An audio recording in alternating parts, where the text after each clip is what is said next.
Welcome to episode 102 of the Coast to Coast podcast with Nick and Blaze. I am Blaze, your host, and in this one, it was a rough weekend for a few teams. Some absolute bloodbaths, part of it due to injuries, some extremely close games and unlucky losses for others. Though those games were actually quite entertaining, and we will definitely go deep on why they were entertaining, the highs and lows of those losses and those close games, and for one team specifically, what it means for their future, because I think this team is going in a really good trajectory right now, and I want to talk more about it. But first, how are you doing, Mr. Sarek?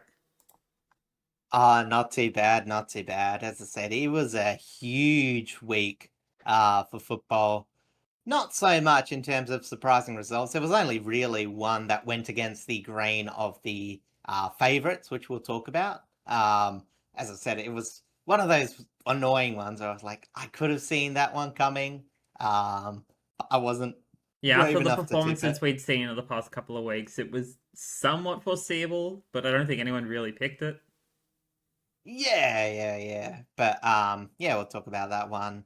But yeah, as I said, it was just such close games. I was fortunate because I watched most of the Gold Coast and Essendon one. Missed the end unfortunately because I was out just in Fremantle having my psych appointment I guess. and sort of as much as I do talk about football, probably a bit too much during some of them. Yeah, I don't specifically watch the games while I'm there. Got to get my money's worth. Yes, of course. But obviously, watching Hawks and Port on the way back didn't start enjoyable, but it was a very entertaining game by the end of it. And then sat in for a cracking Saturday night, and then yeah, went to watch the derby with my granddad in the old person's home. Yeah, it was as I said, that wasn't as exciting, but it was always good to see him. It's always a good connection point between us because as I said, he's getting older, his mind's a bit scattered. Yeah. So it's always nice to just sit down, watch a bit of football with him. And yeah, it was a good weekend. Good That's good. weekend. I caught a little bit of the Thursday night game and some of the Friday night games. Again, I work nights, so the night games are a little bit harder, but I was also struggling to sleep, so that's why I got to kind of watch some of it. I watched a little bit of the Saturday games, but I did see. Obviously, I saw all of North and Richmond because I was there, and I saw a bit of Melbourne Brisbane as well, which was a really really interesting game. So yeah, there's definitely a lot of interesting talking points to come out of this week. Yeah, and as I said, Um, it's going to be the weird unpack of the first game because yeah, as I said, it wasn't just the main talking points of the night. The game itself was just yeah, it was as weird as it was predictable Pretty with the much. Carlton Collingwood clash. Speaking of, that is where we're heading first at the MCG, of course, one of the big rivalry clashes in Victoria, and with a 5 point margin because a kick after the siren sadly ended in a behind. Collingwood won out 13-10, 88 to 12, 11, 83. Yeah, and it's another blown lead. The kick after the siren, it was almost a fairy tale for Tyler Burn, sorry, not Bryn, to try and tie it up. It wasn't a bad effort, he would have been tired. It was a bit of distance, so he had to put a bit of effort into it, but just I think it faded out late. Um, and obviously the nice little scene about Pendlebury getting around him, telling him that if he keeps on playing the way he did in his debut, which was, pretty solid. I got around a bit of it. He should get a few more of those moments. But yeah, as I said, it would have almost been more palatable if it wasn't another 3-quarter lead. I think Carlton would have liked the 4th-quarter lead. Oh, yeah. It was, what was it, 19 points up? No, I got it, my 18. Yes, it was an 18-point margin. Yes, And I 18 believe in points. the final change, yes, 18 points. Yes. And then, as quick as you like, Nick Dacos just getting the first goal in the 23rd second of the 4th. And it just felt like from there, you were like, oh, yeah, Collingwood's probably going to win this. But, it's just so Yeah. I mean, look, the first things first is like, I do think that Carlton's game was actually a bit more rounded than some of their others. Their stoppage game wasn't nearly as lopsided in terms of like they didn't just get all their score from stoppages. They did get a few um, turnover scores. They did get a bit like a decent amount of rebounds. Like Cowan, Florent, Wiedering, Williams. I think their movement from the back half was leagues above what we've seen from Carlton during the season. Wiedering obviously being a good defender, but like this game his bowl use, yeah, I guess bowl use was surprisingly good. And they all combined for 19 score involvement. So I just want to say, yeah, it actually translated to direct score. But as I said, as much as that bit's improved, it's still the same Carlton. They, it felt like they got really tired in the last quarter. Their ball use dropped. The Collingwood got a few more intercepts, which just allowed them to get fast goals. It was, the fast five, to start the fourth quarter. And they just held on for Collingwood, a much needed victory. And for Carlton, it just confirmed that their season's on the skids. Even the most optimistic Carlton fan would say, even 10th is a far off equation from here. You can't rule it out because it's not that far away by any stretch of the imagination. But, as I said, it's just psychologically, very hard because, as close as they are to victory, they're also a fair bit away. Yeah, that's the hard part with all of these like close losses and fourth quarter performances that they've been dealing with pretty much since the start of the season is that like it really takes a toll on you mentally that if you can't perform in the fourth quarter, it feels like you're always kind of in the mindset to lose rather than being in the mindset to continue trying to win. And there are still obviously players who have different mindsets altogether and like actually are still very much, trying their hardest to obviously not make the loss happen. As per, I assume all players on the field should really have that kind of mindset. But it's just such a deep psychological thing that sometimes it's just really, really hard to switch off. And it's not so much, like when you say, and like when it should be assumed that whenever the media say as well, although it's never made that apparent, like when we say like trying to win, like what we're talking about is mainly like bowl use because every player is trying to win. But, it's that positive mentality with your disposal, getting moments of calm and collection. And for Carlton, it really is just finding ways to positively hold on to the ball because we have seen them, try and take more of a kick mark mentality late in games, try and control the use from the back half, and then they just lose all sense of forward structure. But it's about taking what's given to you and then being brave enough to create when the moment presents itself. And I think that's the part that's very lacking. And although we saw it earlier in this game where, they found moments to move the ball down the field and they did a lot better on that. As I said, you can't just rely on stoppage because, as I said, when the game gets more tired, it's just harder to prevent opponents from marking. Games can become really uncontested. You can move the ball fast from one end to another. And as we're seeing, like Carlton just don't have the ability to cover that. And, as I said, the flip side of that is like for the first half, they do really good in covering that weakness. Like, you can criticize Carlton for having a stoppage heavy game, but I can't really see them with who they've got, and especially what we saw last year, preventing that wide movement. They just don't quite have that running pace. A lot of the youngsters, probably don't have that aerobic capacity quite yet.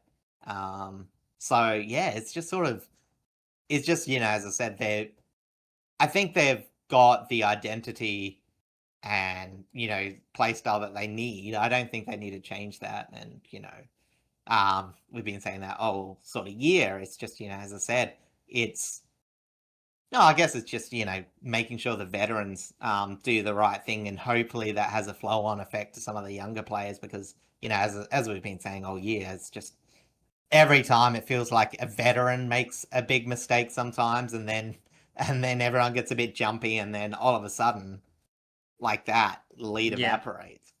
Yeah, no, I completely agree. It's about trying when you get into these sort of high pressure situations, it's about trying to keep your style of play consistent.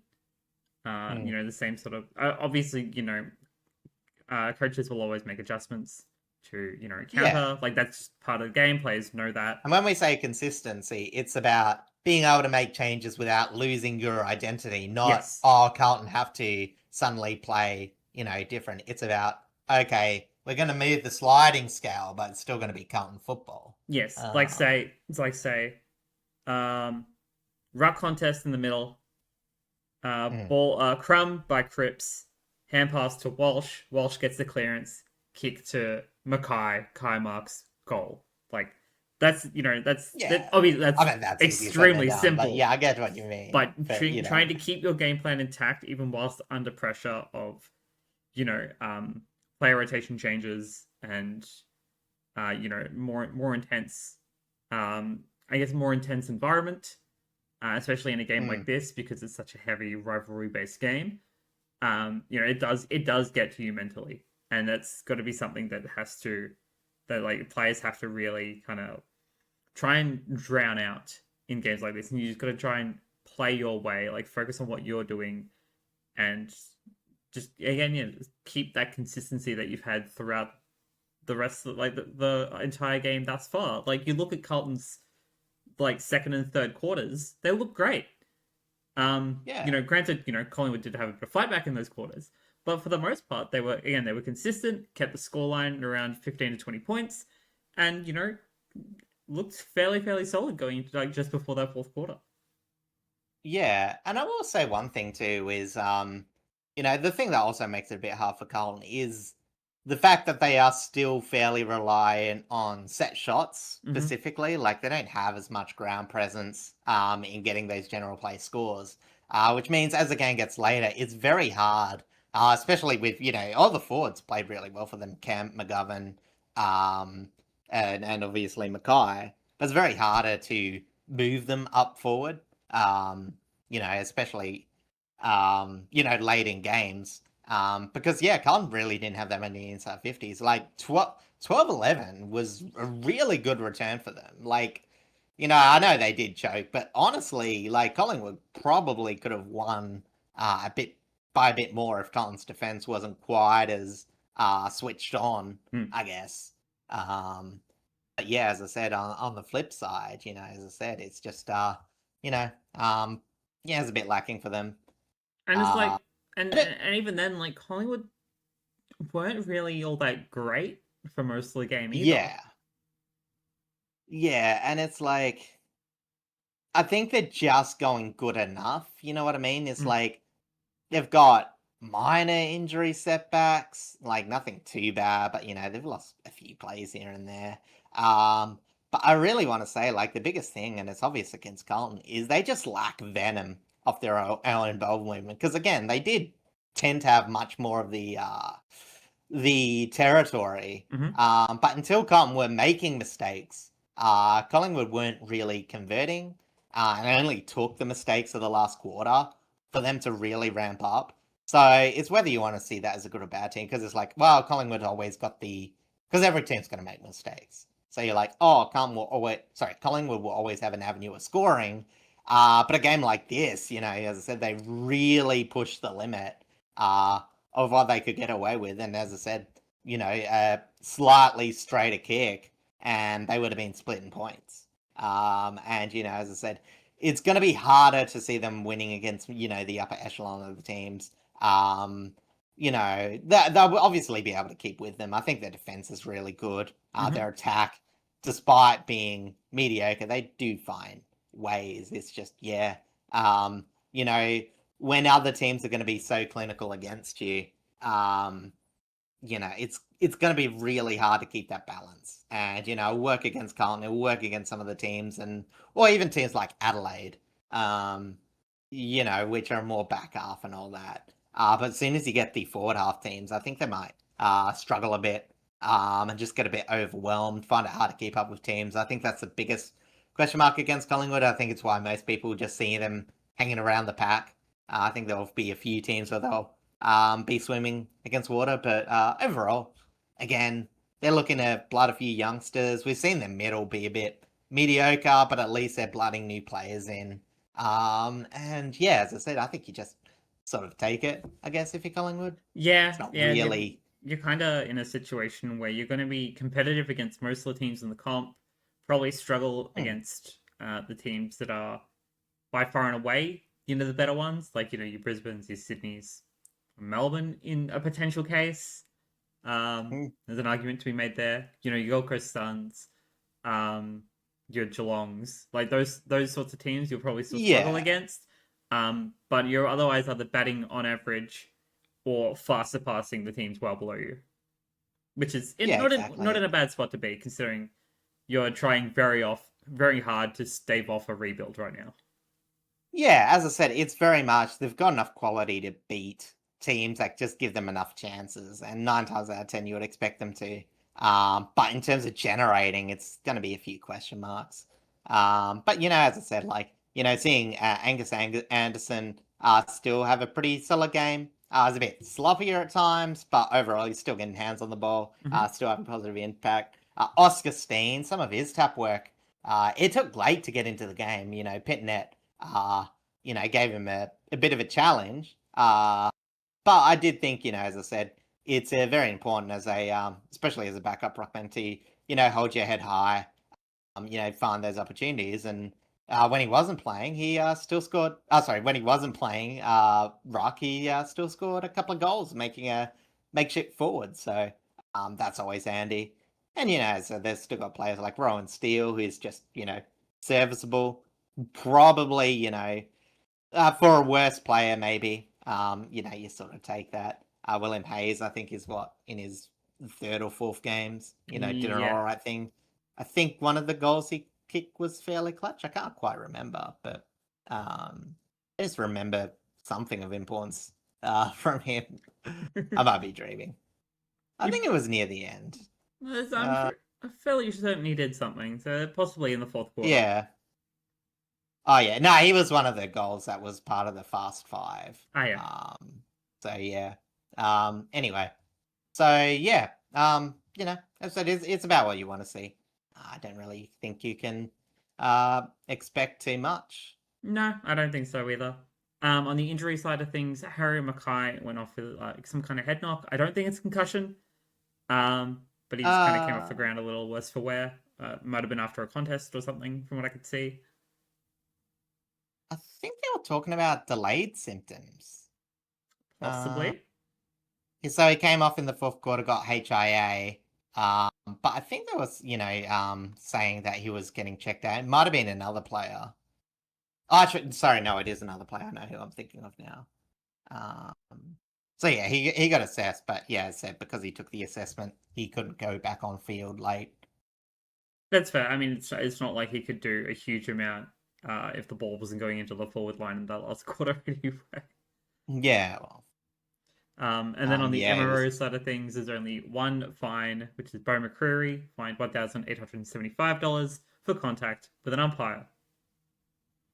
Yeah, and obviously, I wanted to keep this a bit separate, but we are going to talk a bit, not so much about the Elijah Hollands incidents, because I think that's been talked about. Obviously, he had the one kick game. He was reported to be acting a bit off all night. Some of the vision, saw him doing some strange, in a vacuum, not overly concerning, but, given the context of all what's happened, what would come out, it's been reported that he was going through a mental health episode. There's been a lot of talk about what's caused that. But I sort of, and as I said, I mainly talk about this because if this is off field, as I said, it is, you got to give players some ability to deal with their issues themselves. You got to give them that respect. Oh, yeah, exactly. But obviously the biggest concern, and I do think the good thing is most people are talking about this, is the due diligence that Carlton needed to have because, there are two scenarios, and I will say from the talk, I think we got to treat them a bit differently. The first scenario, if he was in any way impaired by any substance or whatever, and he got onto the field, would be a huge indictment on Carlton. Obviously, in this, with mental health, there's obviously a bit of an addiction attachment to it, where some players or not players, but some people who suffer from mental health obviously are more prone to addiction, because especially stuff like depression, it affects the dopamine cycle, and addiction is a way to access that, obviously diminishing returns. And the biggest thing is that when you come to a game impaired like that, you are at risk to other people. If you're not, we've seen what happens when players are conscious. What I mean by conscious, like actively avoiding not to try and hurt each other. And, sometimes accidents just happen in football. You would not want a contest to happen where a player got injured and it was found the other player to be impaired. So if that happened and Carlton let them onto the field, with any suggestion that they knew beforehand that he was impaired, they should have the book thrown at them. That would be gross negligence. Not saying it did happen, and it is hard to speculate, but I'm just saying in any instance, that's just completely not okay. Yeah, I completely agree. Yeah. The other side of things is if he wasn't on substances, which is a bit more tricky because, as I said, with mental health, you do want to protect people. And, if there's a situation where he's like not 100% in his best, is like told the club, we've got to be very careful still because you do want players to be open and have that space to express to a club, I'm not feeling 100% right now. And now that may not mean that they absolutely can't play the game. It might not mean that they haven't got the ability to take the field. But it's important to let the clubs know. And at that point, we've got to have some respect in the process of the club and the players themselves because, a lot of people with mental health issues, like ideally, you want them to take the time off, the need, to look after themselves. But there always exists a grey area where you feel, okay, I've started had it affect me, but I still think that, I can go on field, or, do what I normally do. Because at the end of the day, people can't always be not shielded, but you know what I mean. You want to encourage people to still go out there and try their best. Yeah. Now, obviously, in a professional situation, good communication, allows them to do that. And obviously, with the Elijah Hollands situation, it probably would have been a quarter, a half of football, and them deciding not, bringing him off. And if that was the case, you just got to let the club deal with it. And, they say a lot about the embarrassment or whatever, but football's just football. Yeah. And if he took the field, had the negative consequence of all that night just be a bad game, that's not really much in the scheme of things. The most important thing is to have a support system before the game that allows you to communicate what, you're feeling, where you're at, and be able to say, okay, look, I'm struggling a bit, but, like any other injury, is it like something that is purely going to absolutely inhibit me from playing, in which ways you need to be able to take yourself out or, have a group of people that you trust to make that call. And then obviously afterwards, if you do and a negative outcome occurs, you want to have a support of a playing group or even something separate to be able to, just healthily cope through that. Because again, football's football. Having a bad game doesn't really, it shouldn't dictate your worth as a person. Agreed. And that's the thing. So, throughout this discussion, I do want to make sure the point, because I've seen a lot of people talk about it. it is still important to that we give people suffering mental health some agency, of course, with the caveat, as long as they're not hurting themselves or others. And, obviously, when we're talking about what AFL protocol should come in, I think hurting themselves and others is the thing where they have to go. Anything else, I think, is actually more of a, education. And, we've talked about this, the push for a men's mental health round, or even just mental health in general. Mhm. I'm not particularly fussed about the details, but those are the sort of discussions that you need to be having. And, as I said, it's not about absolutes. It's about the process. It's about making sure every club has the ability to deal with, obviously not just, mental health. We've seen clubs benefit when a whole range of people are able to contribute in the ways that they're able to contribute.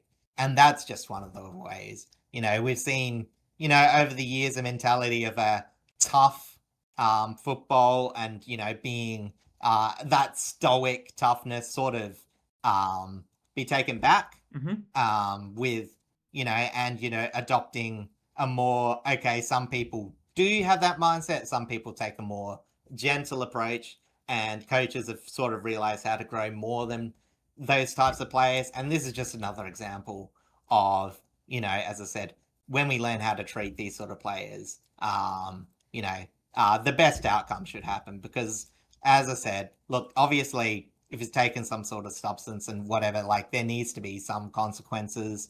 And, that's not ideal. But let's also not forget that Elijah Hollands, was delisted at the end of the last season and has had a lot of positive progress, at least on his performance up to that point.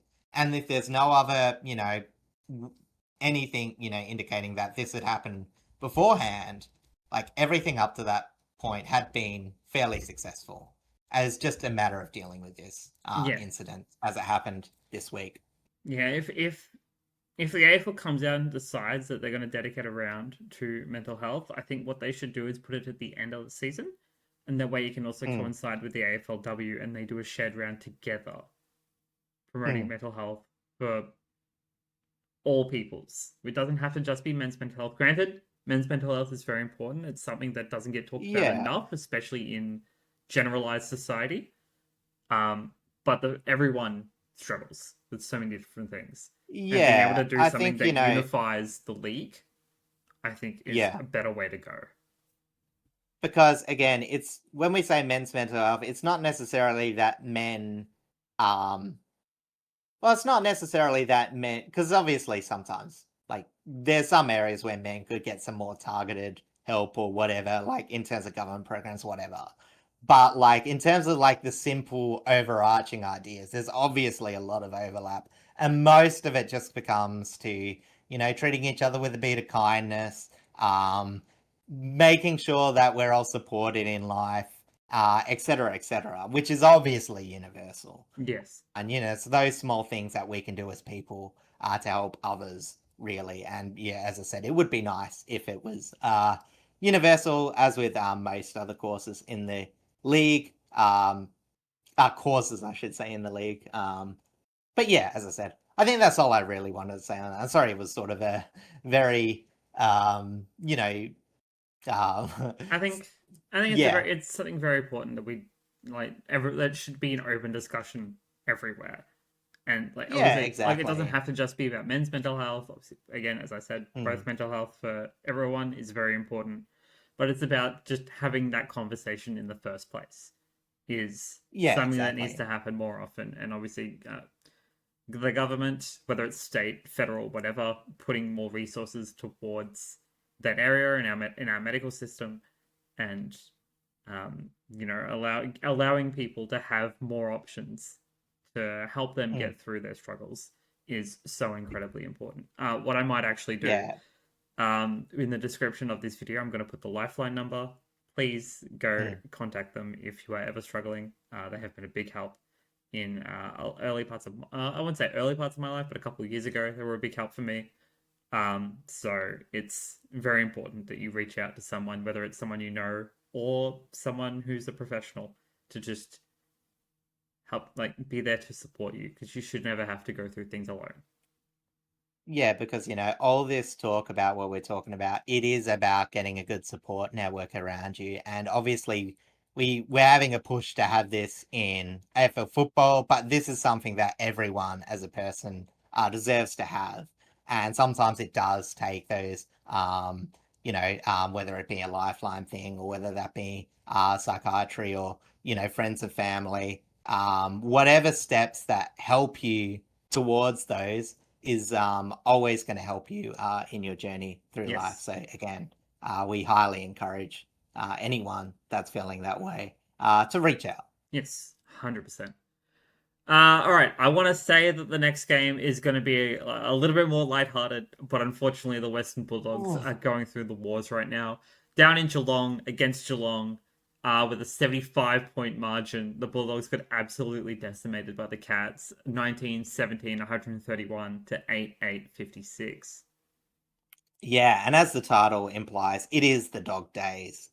Western Bulldogs' hot start has been brutally cruel with injury, as I suspect they could be forced up to anywhere to 5 changes, with 3 long-term ones confirmed. Libba having his...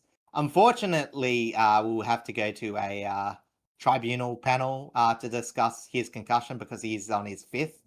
So every subsequent concussion will have a independent look onto the future of his playing. So, as I said, it wasn't just the margin for this one. And, for Bulldog supporter, there was a patch in the third quarter that wasn't dominated by the Cats, but that was pretty much it. They just didn't get any of the ball, got nothing from stoppage wins, and their depth has just hit a wall. I do think you can't take away from their overall depth. I still think it's been an overall improvement. But, as I said, the limit is, as I said, when you start taking away that upper echelon talent that's been carrying through them, making them so lethal, you're going to get more and more exposed. And this was just the damn wall breaking, really. Yeah, pretty much. Like the hard part to begin with, obviously, was them not having a ruck. Tim English still being out for at least 2 months, maybe a little bit less, but still, it's gonna be a rough time for the Bulldogs fans. And then you have Rory Lobb going out, who's basically their backup ruck. O'Donnell, who had started becoming a really consistent defender, and obviously now Sam Darcy with another ACL. It's not looking good at all, like across the entire board.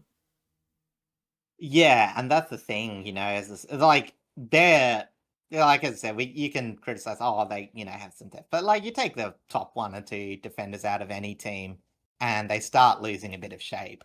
But GWS went through the same thing when they lost both, Buckley and Taylor. Well, even they had more depth. Like, you know what I mean? Like, yeah, Laverde isn't like your number 1, but like Laverde, Iden, and Himmelberg isn't, it's a lot different to Buku Karmas, Lucky Jakes, and I don't even know who they would bring in, to be honest. Yeah, true. So, yeah, it is hard for them. But, on the light positives, Ed Richards, basically on his own, did really good in the centre. Matthew Kennedy had a really fun game, and Bailey Williams had a fun little matchup with Mark Blitzarves on the wing, or when he was on the wing. Blitzarves took a bit of the ruck duty too, more around the ground. But both, had a surprisingly good impact. As I said, so it was fun to watch because obviously Blitzarves, one of the 2 milestone games.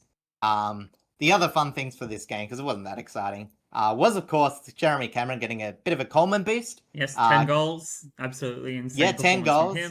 Got the full rotation of defenders partially because they needed to cover and partially because half of them went away, unfortunately. And Jake Kaladashny got a fun milestone game. I think this was his 200th? I think it's 200th. Yeah, he's been in the league quite a while. Was it 200th and 300th? Yeah, he just hasn't always played games, but he did have a pretty long stretch in the late 2000s, 2010s, I should say. Yes. So yeah, he got a fun milestone game. But yeah, this was just dominance, and it was dominance in the way you sort of expect from the Cats. Lots of different outside, very easy outside movements. Lots of different forward options and, some really nice little small things. Jack Martin, as I said, he just keeps on coming in, providing a bit.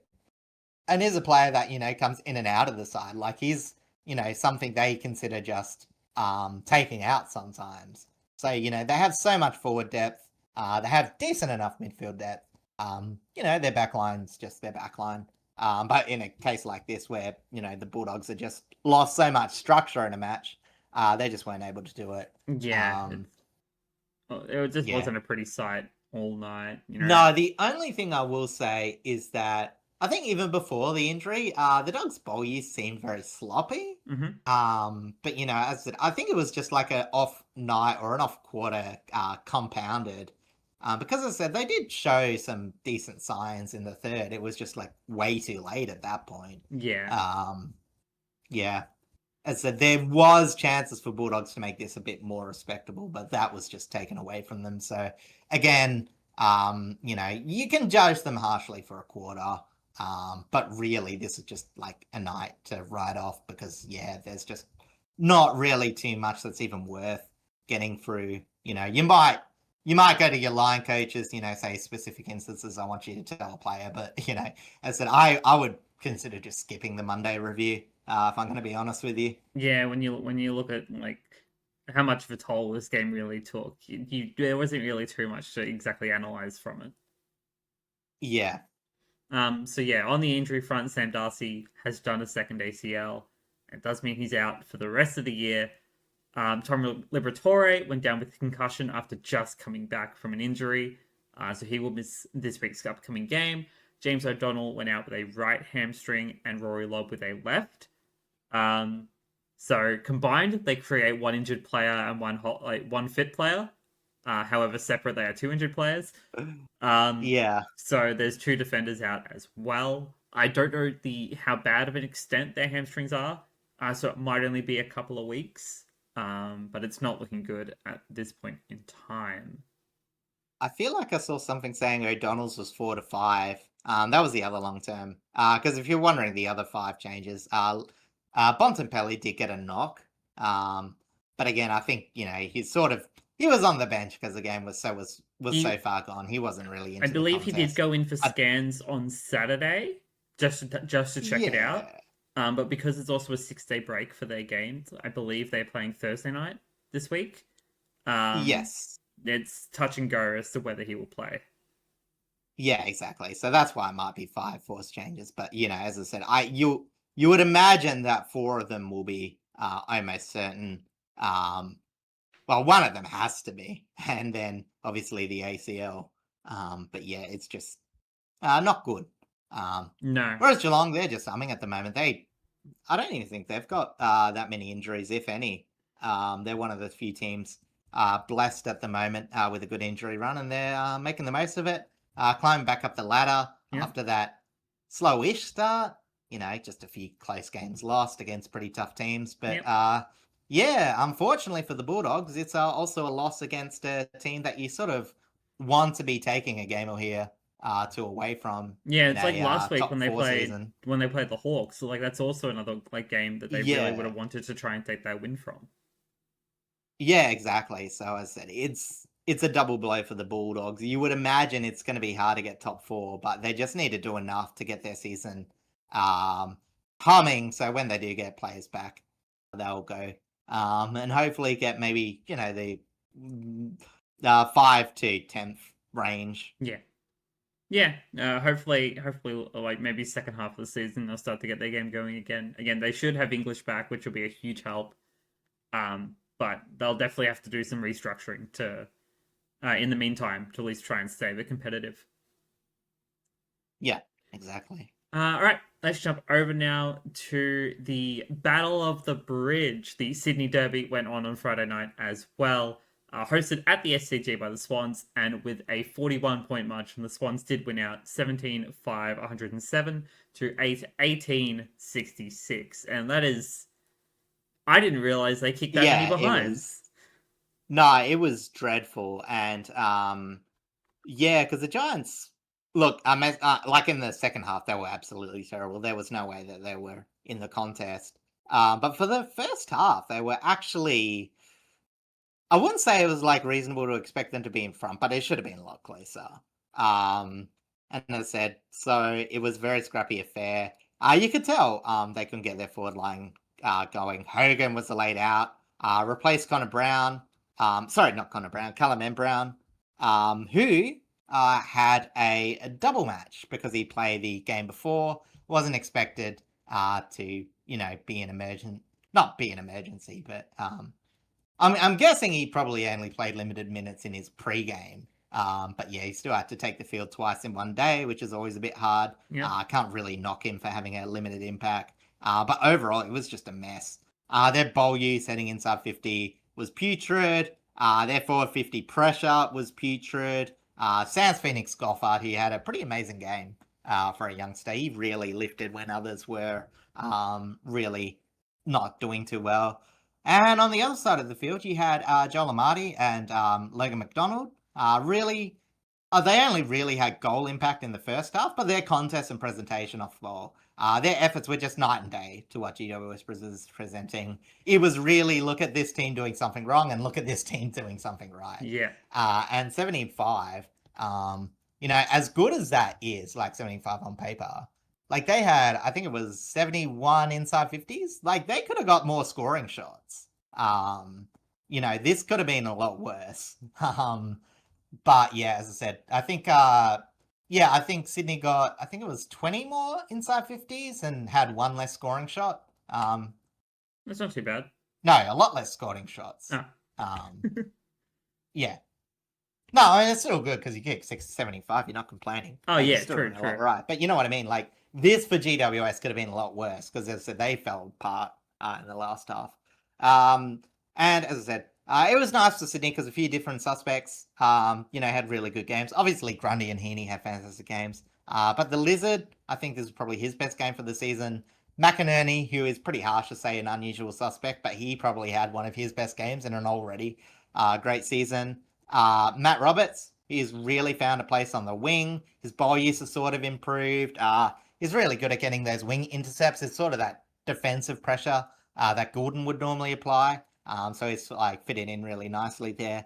And James Jordan, he had, honestly, I don't know what the coaching votes were for that game, but like you could argue that he was probably one of the best players on ground when you consider both offensive and defensive efforts. From what I saw of this game, I think he probably would have been second place for the Kirk Ward medal. Oh, just for a further note, the Derby medal has been renamed. Instead of just the Brett Kirk medal, is now the Kirk Ward medal, named after Callan Ward at the same time. Oh, GWS finally have a veteran to actually name something after. Yeah. Well, yeah. But I mean, how fitting that it went to the Lizard, because like he had an outstanding game. Oh, the way he was running, he might have run across the bridge and back and still, had a bit left in the tank. James Jordan actually got no coach's vote, which I'm a bit surprised at. As I said, he had an absolutely fantastic game. What was it? 18 possessions, 6 score involvements, and he absolutely smothered Finn Callahan, which when you consider GWS's midfield is basically just taking one of their few contested winners out the game. Only 3 clearances for him. Callahan had 9 clangers, which, as I said, so he's forced into a lot of fast disposal, and it really sort of hurt. And he still wasn't the worst ball user, because Tobias Green had probably one of the worst games in ball use that I've seen in a while. And he is someone that can produce a stinker every now and then. But 5 behinds, 48% ball use. He just butchered it. And 4 free kicks against as well. Yeah, he had a horror night. Yeah. So, I will say there was a positive structural move. Luckily, he moved forward. I think he created a different look. He had a bit more pressure on the ground, and his run and jump was pretty solid. But yeah, it didn't really matter that much. Sydney just had territory by that time, and the ball wasn't going in there as much. But that was something that was nice to see. And yeah, as I said, as I was talking about with the 17-5, at least there were some good giant solo efforts Because if their defense wasn't, the Giants' defense, which again, individually really good. Structurally, they're giving up a lot of points. Same last year. So, but if it wasn't for that, this game could have been a lot worse. Their defensive exposure from their midfield is just horrendous. Yeah. And Sydney are just a team that can torch you on that, and that was more than apparent in this game. Oh yeah, like Sydney. And in some cases, especially in the second half, it felt like Sydney didn't even break a sweat with like how much they were needing to do because they already had they were already building towards like a fairly substantial margin by halftime. Like granted, it was mostly stable. Like there was a good back and forth during that second quarter. But like the fact that Sydney never let up and then kind of just went into another gear as soon as the second half was over is night and day difference. Yeah, exactly. And as I said, it's just one of those things where, it was a bit slow. Obviously, the third quarter is very hard because there wasn't that much scoring until a bit into it. But obviously, players that had so much time delay because I think it was an hour in the end that the game got delayed. It was actually very close to being called on the spot, which would have put the AFL got very lucky again. Like they have rules for if the match is before halftime. They have rules for if the match is lightning affected after halftime. Not quite sure what would have happened if it was exactly halftime. I think if it was pre, they would play a reduced time and just take scaling from there. If it's afterwards, they just take the margin. Yeah. And I think they scale it a bit. Actually, they might just leave. I can't remember. But anyway, so AFL got a bit lucky there. And just on another note, for TV viewing, AFL got really lucky too because, the Sydney and Western Bulldogs game was an absolute blowout. And if this game wasn't extended, to at least see a bit of the back and forth, because the game again was like, 18 points at halftime. Yeah. There was still some interest in seeing it out. It would have been a shame just if, to at least have not a bit of solo viewing for the Sydney Derby while it was still close. The AFL really stuffed up that. Yeah, it was a really weird schedule, but sometimes the weather will have a part to play, and it kind of played in everyone's favor, I think, in terms of people who are watching from home. Yeah, didn't really pay good for the people attending the ground, especially if you're afraid of storms. Hope no one was too affected by that. But Sydney has some weird weather at times. But as I said, it wasn't an interesting match. It was a very frustrating match for Giants, and it was a bit of I wouldn't say a hate watch as a neutral, but again, it was just the strangeness of the Giants this season. Obviously didn't win the inside 50s. Again, they got beaten by 10. But they still had 59 entries, and to get 818 is pretty appalling. Especially with their forward line. It's not a great look. Not a great look. Yeah, because, injuries aside, they've still got most of their forward line options. The worst you could say is they're missing Darcy Jones. And obviously Brent Daniels as well. But, as I said, so they're missing the link up, but they still got those tall forwards. Like, you've got teams that would take, on paper, all their forwards and replace it with their own. Yeah. And they're still not getting enough output from them. Speaking of forward, one forward didn't play, and that was Jesse Hogan, because he was a late change. Yeah. So, there's a fair chance that probably made a lot of the difference in being their leading goal kicker. A tiny bit, but it's about like the how clean those inside 50 entries are, like how switched on Sydney's defensive line is, which clearly it was very switched on for a lot of this game. There's so many contributing factors. Like if you're taking a shot at goal, is it an easy angle? Is it a hard angle? Do you have the distance? Yeah. There's a lot of factors to why you could be kicking 18 behinds, but it's still not a great look. I'd say Sydney's rebound was probably better than their actual one-on-one defense. But, when we're talking about Sydney, it's like, again, I don't think they'll be like one of the most defensive teams come the end of the year. But the good thing is that a lot of the defensive teams are absolutely abysmal in forward rankings, or at least comparatively worse. There's one that's probably a closer balance we'll talk about soon. But Sydney are probably, on paper, at least from the opponents they've played, the biggest, like probably, when you got the champion data premiership windows, they're probably the most balance of offense and defense still. I would say out in of the sum of things. Out of the teams that we've seen so far this season, I'd say there's probably two that are right at the top of that premiership window, and that's Sydney and Geelong. At least based on right now. Yeah. I would say so. And then probably backing up is probably like, your Hawthorns, your Brisbanes. The only thing I might say about that is maybe Geelong's defense isn't, like, maybe I'll say the argument is like the negatives of Fremantle's offense is probably about the same as the negatives of they're probably sitting at about the same standard in terms of their defensive capabilities. And then I think, as you say, there's a drop off. We expect Brisbane to come back up, but again, we've got a bit to talk about in that match where things aren't going as expected. That we do. But yeah, shall we go to Surprise Saturday? Before we do, we've got even more. I will. Right. Sorry, I have some MRO stuff to cover. So Jake Stringer was fined $2,000 for striking Justin McInerney. Justin McInerney was then fined $1,000 for flipping the bird. Right. I don't know at who specifically, but it's pretty funny. I think crowd might have been. The crowd might have been giving him some guff. Yeah, I don't know why. Funny, I guess. And then Joe Fonte was suspended for one match, which they are challenging, for rough conduct against Isaac Heaney.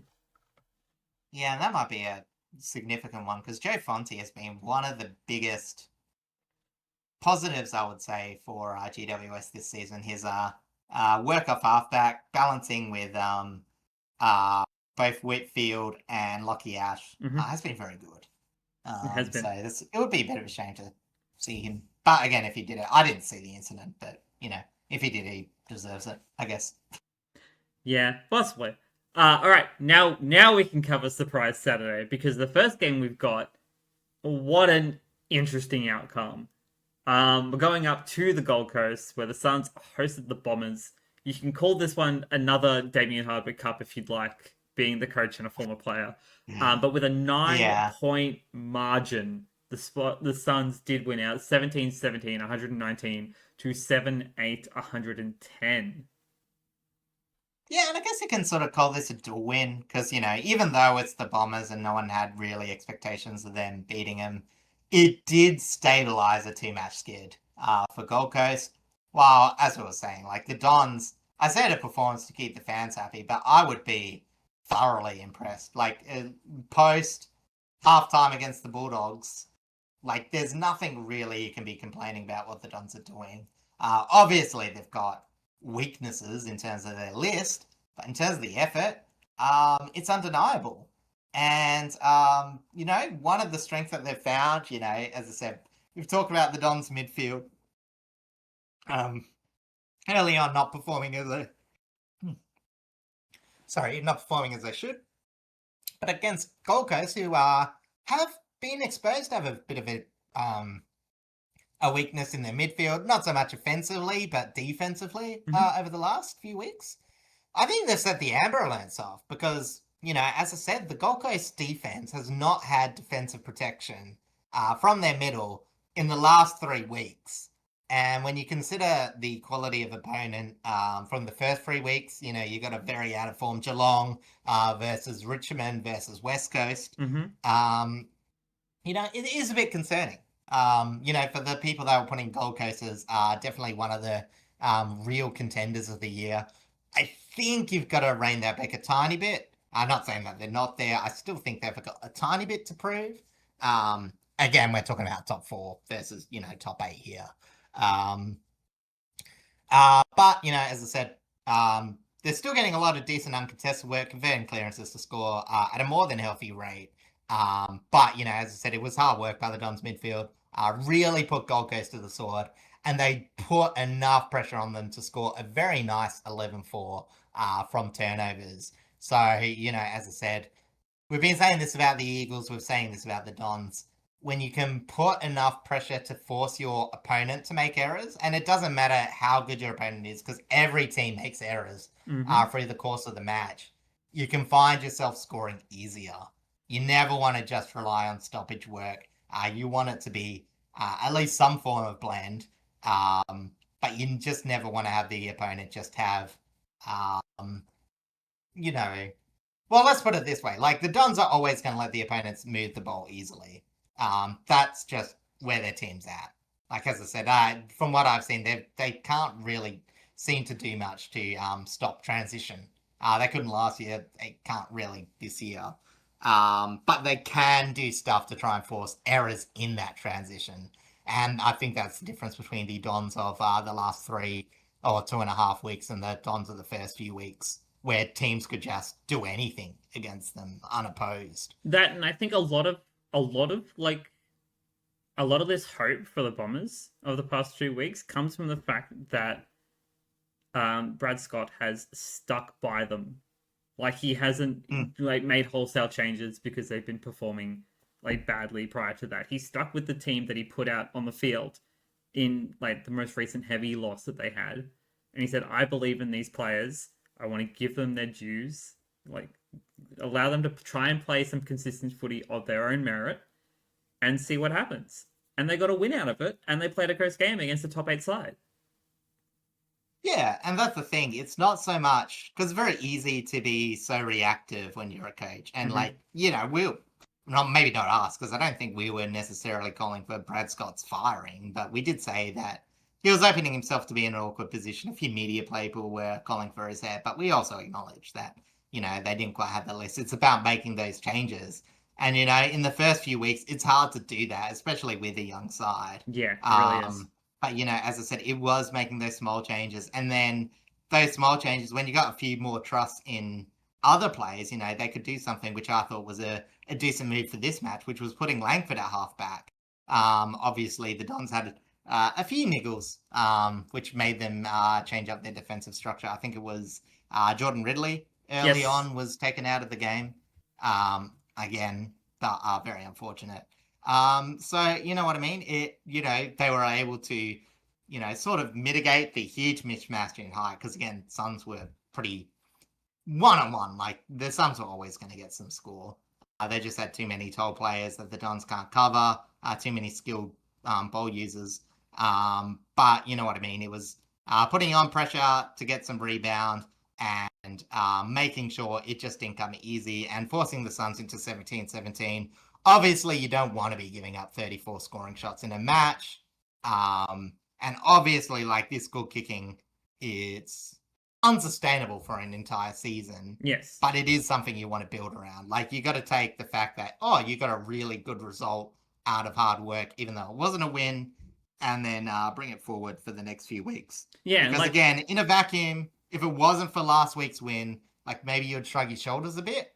But they backed up a win against a solid opponent. With a match against a solid opponent. The fact that the margin could have been a lot worse as well, the fact that it's 17-17 and not 26-9 or whatever, it could have been so much worse. And that is a credit to the Dons' working structure, even if it was a little bit touch and go, thanks to Ridley and the other personnel that they're missing. Yeah, I think it's Redmond at the moment. So, which talking about, that's the other plus side for the Dons, is they've got some, a couple of really good games and a few other players. Nick Bryan, I think Redmond returned to the VFL. I think there may be another one. Oh, yes. So they might even get some players back as well. So, again, you bring this good form with the ability to take out maybe some younger players that are getting tired, and obviously, if some of these injuries are more than 1 week, especially being Jordan Ridley, who you might want to protect. As I said, it might make next week a bit better. I just had a look at their injury list. Dyson Sharp and Will Setterfield, I believe, played VFL this week. Nick Bryan is also likely to return, either it was this week or next, or the week just gone or the week coming up. He'll return via the VFL. Mason Redmond is still about 3 to 4 weeks away. But he's the only quote unquote major player they're missing, apart from obviously Nick Martin. and Fiorini. Yeah, But that's he arrived with issues, so that's neither here nor there. yeah, exactly. And it is Fiorini. It's very.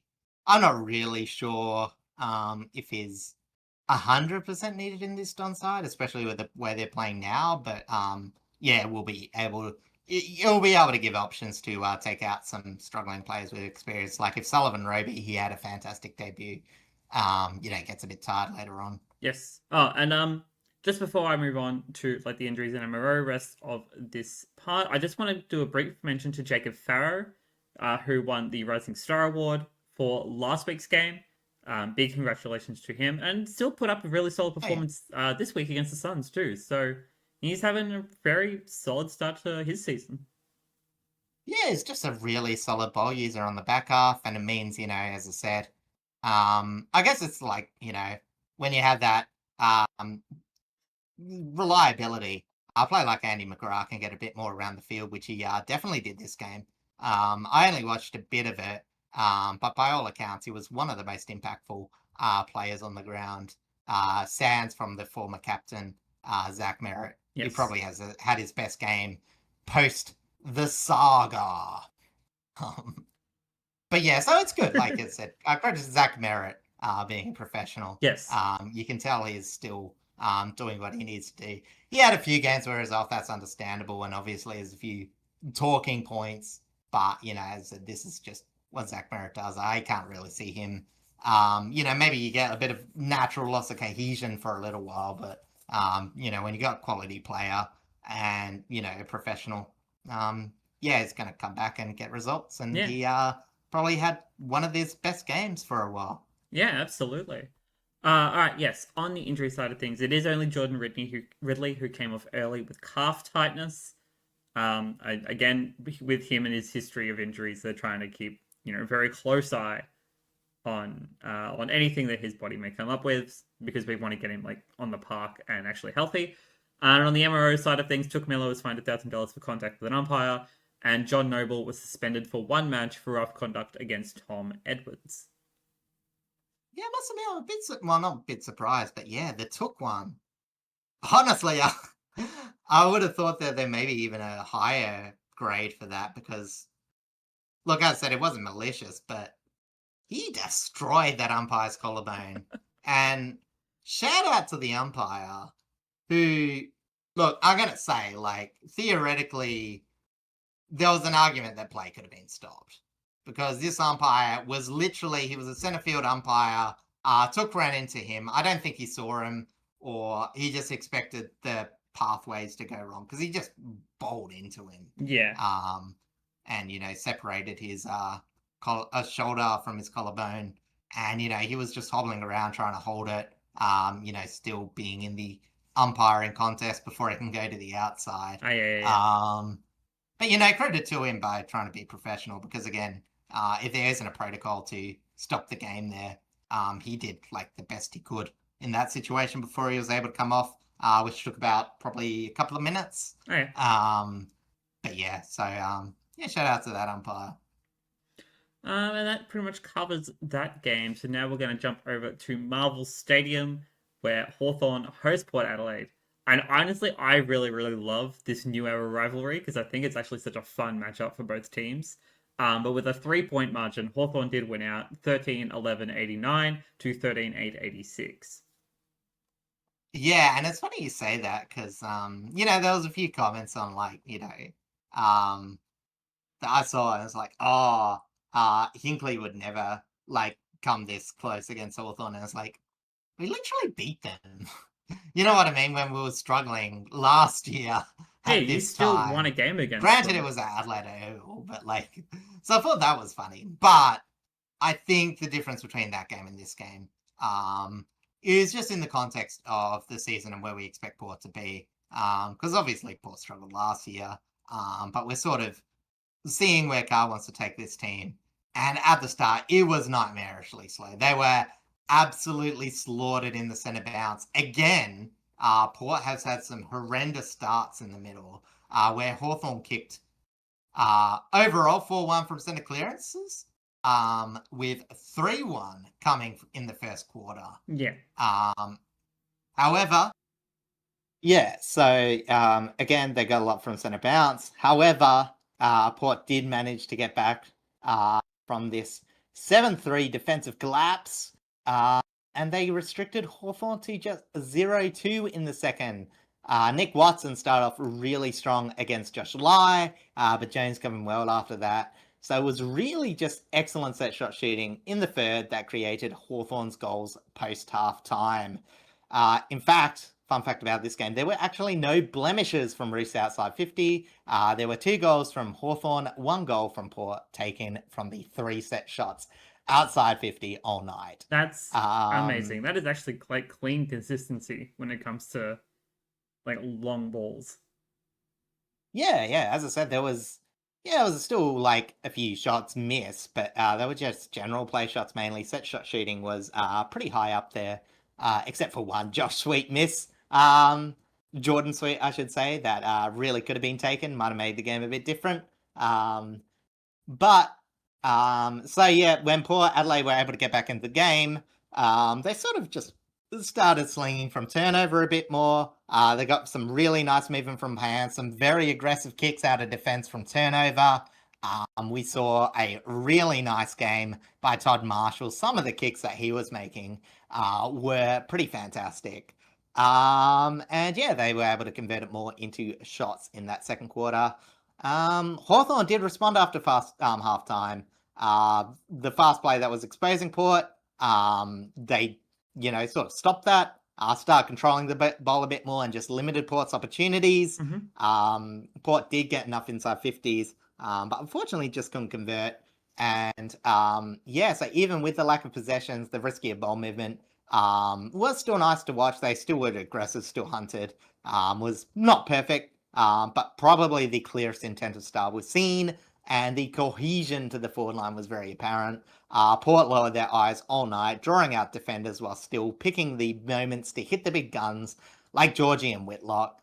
And yeah, as I said, the Hawks' tolls weren't bad, but lacked the usual impact, and even non-defenders like Weddle really struggled.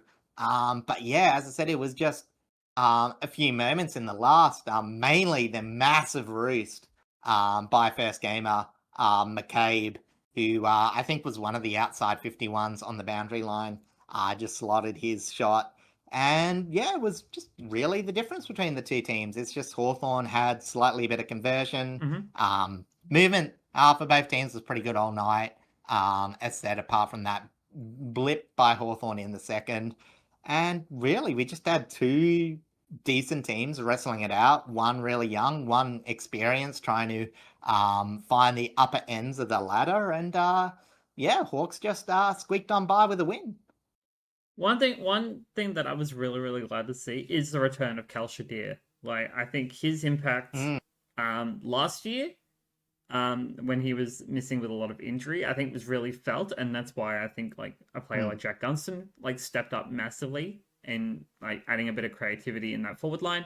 But seeing him here partnered with Mitch Lewis, where realistically he should be partnered with Marby or Chol, but Chol being out for this game, they looked pretty good. Granted, Port Adelaide's defensive line isn't, super freakishly tall to defend right now because it is also fairly makeshift.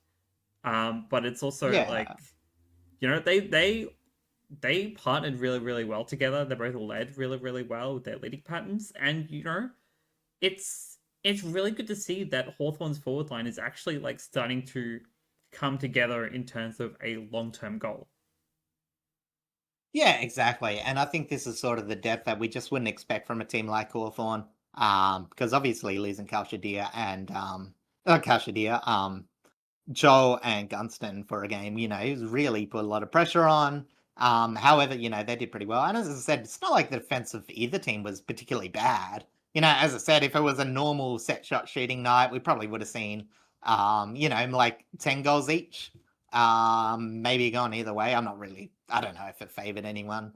But yeah, as I said, it was just Hawthorn were able to get a few more opportunities, and yeah, that start just sort of killed Port. That's probably the biggest takeaway from that, is they need to find a way to stop bleeding centre clearances early. Yeah.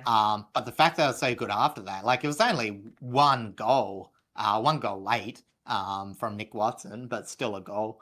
that really hurt them. And obviously on ground level, having Nick Watson get 5 shots, despite him being a gun player, as I said, they want to work on that, get those defensive matchups right. But, for a young team up against the experienced Hawthorn in pretty good form, you've really got to take it.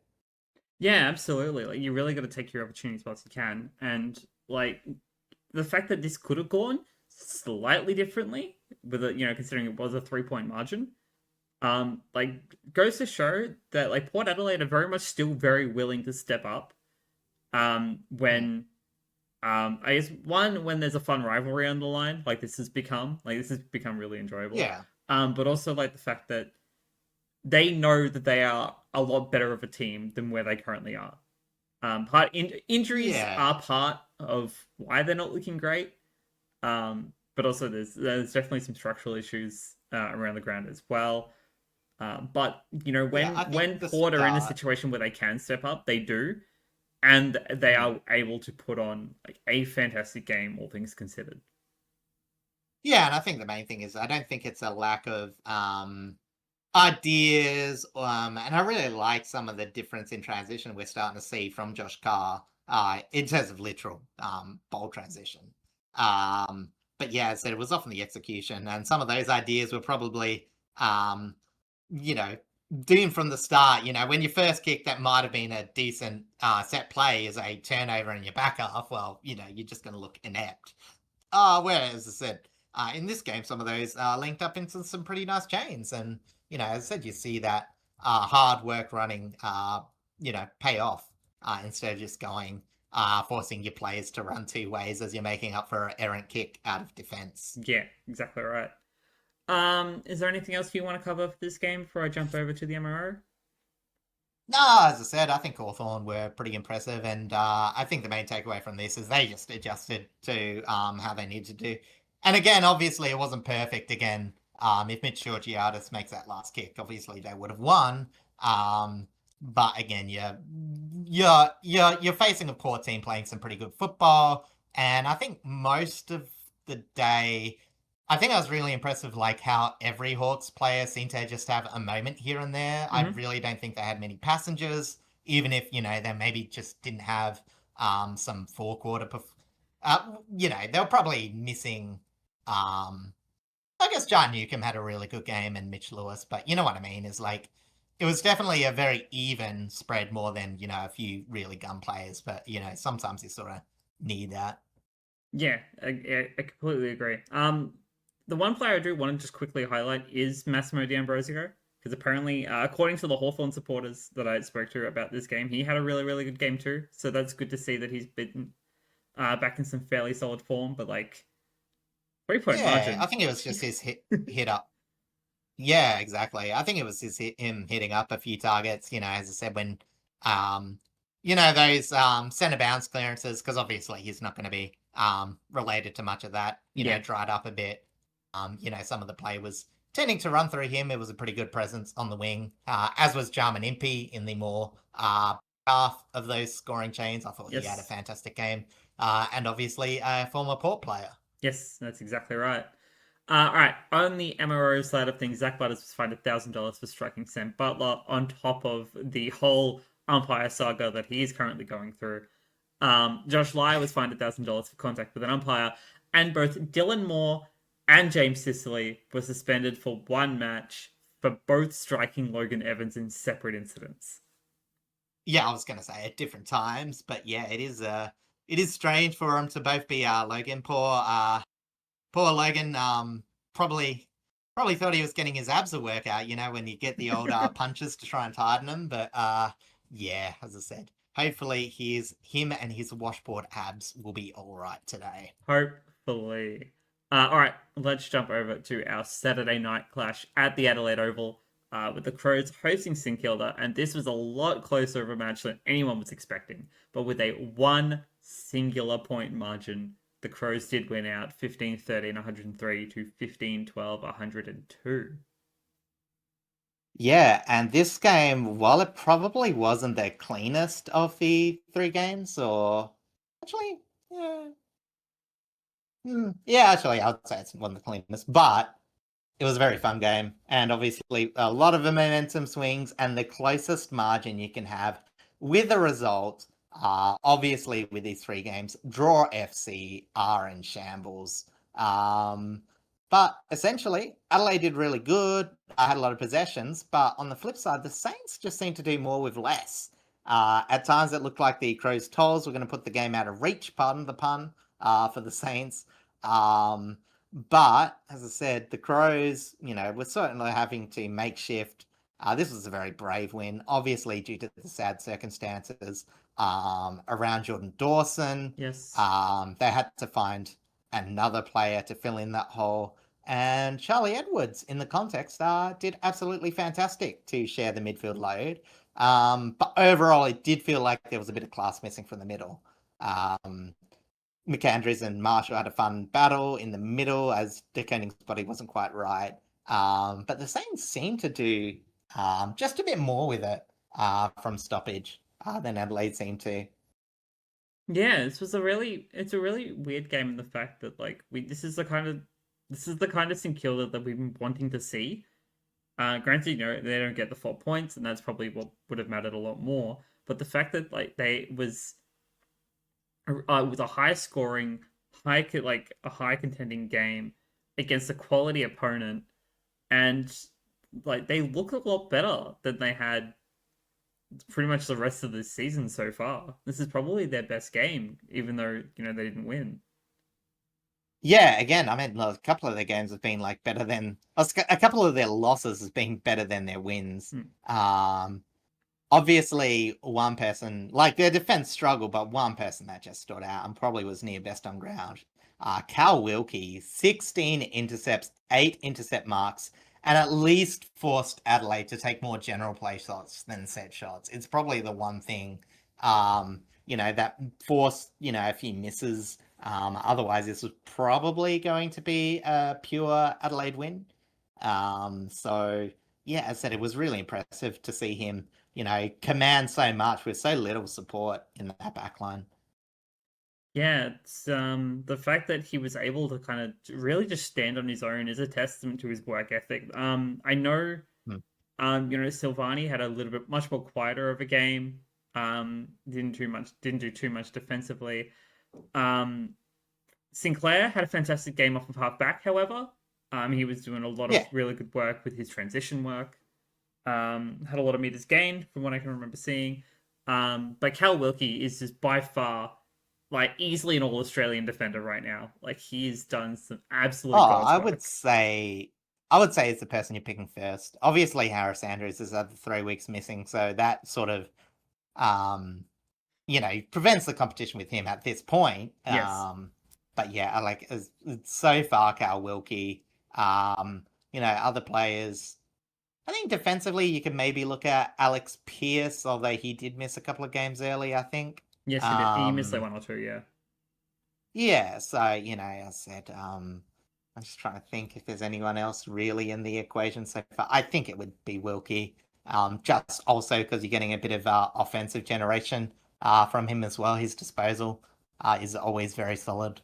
So, yeah, absolutely. He's definitely the fact that I think that he's become like granted he was already one of the key leaders down in defense, but the fact that he's now actually has a captain role, and is very much doing a lot more of that like leading from the front, even though he's technically way down at the back, kind of way of thinking for this team. I think it's really like attributing to these better performances now that we're over a month in. You're starting to see this team sort of gel a bit more, have better performances. The midfield actually looked pretty good for all things considered.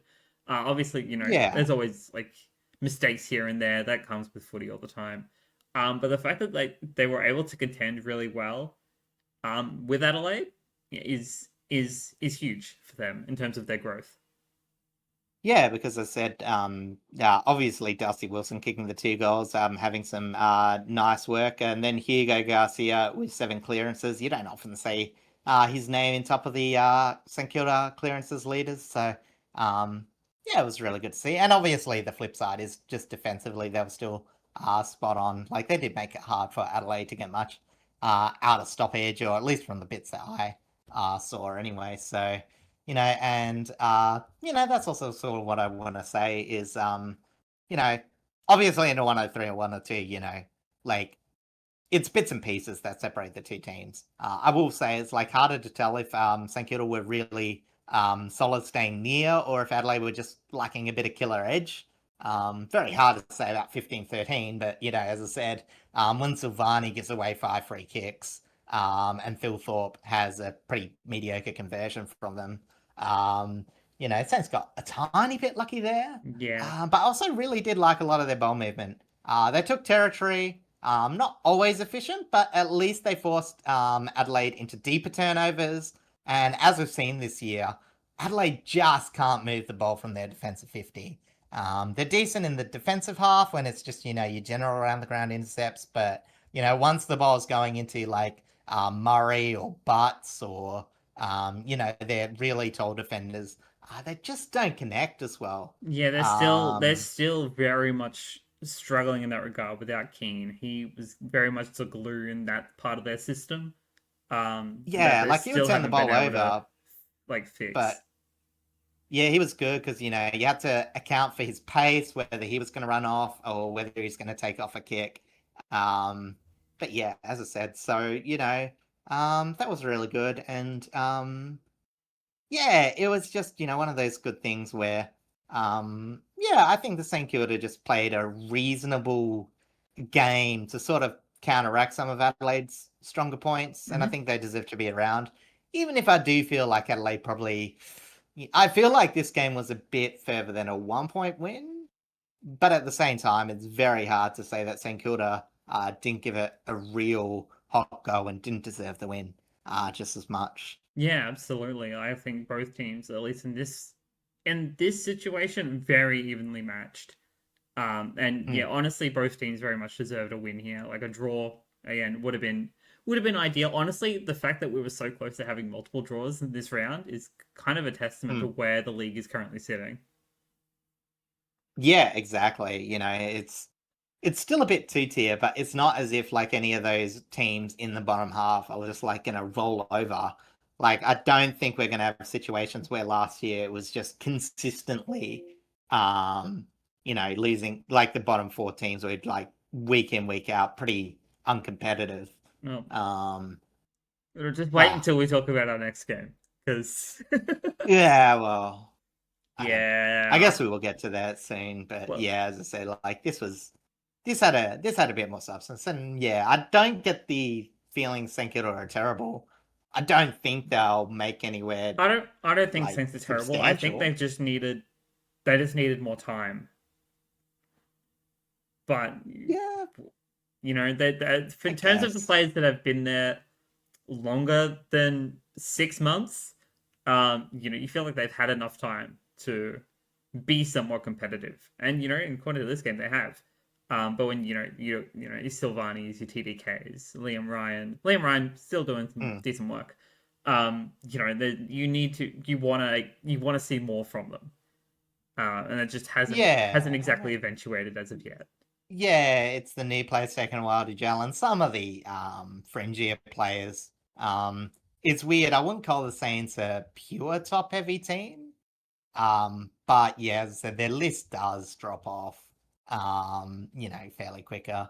Um, yeah, as I said, it's just one of those things where they need a crop by the end of this year of like your Liam Stockers, Jack Carrolls, Philippos, Boxall, to really step up.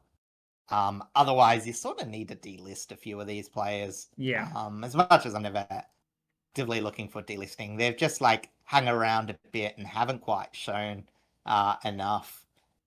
Yeah, exactly right. Like St Kilda over the past few years have very much kind of been just bringing in players that just either are injury prone or just haven't got that competitive streak in them to be consistent at the game. So that's Yeah, like you can make the argument that they didn't have enough players around them before, but like this year, it's like nah, you gotta like limit some of the excuses because again, like that's gonna be what's keeping them from nabbing some of these victories. yeah, I completely agree. Thankfully, no MRO and no injuries from this game, so we can move straight on to a game that shouldn't have been an absolute bloodbath, but it was, and I witnessed it all firsthand. We're going to Marvel Stadium for our Sunday games with a 75-point margin. North Melbourne absolutely decimated the Tigers, 20-10, 130 to 7-13, 55. And believe me, seeing 2 goals 12 at some point was not a pretty sight.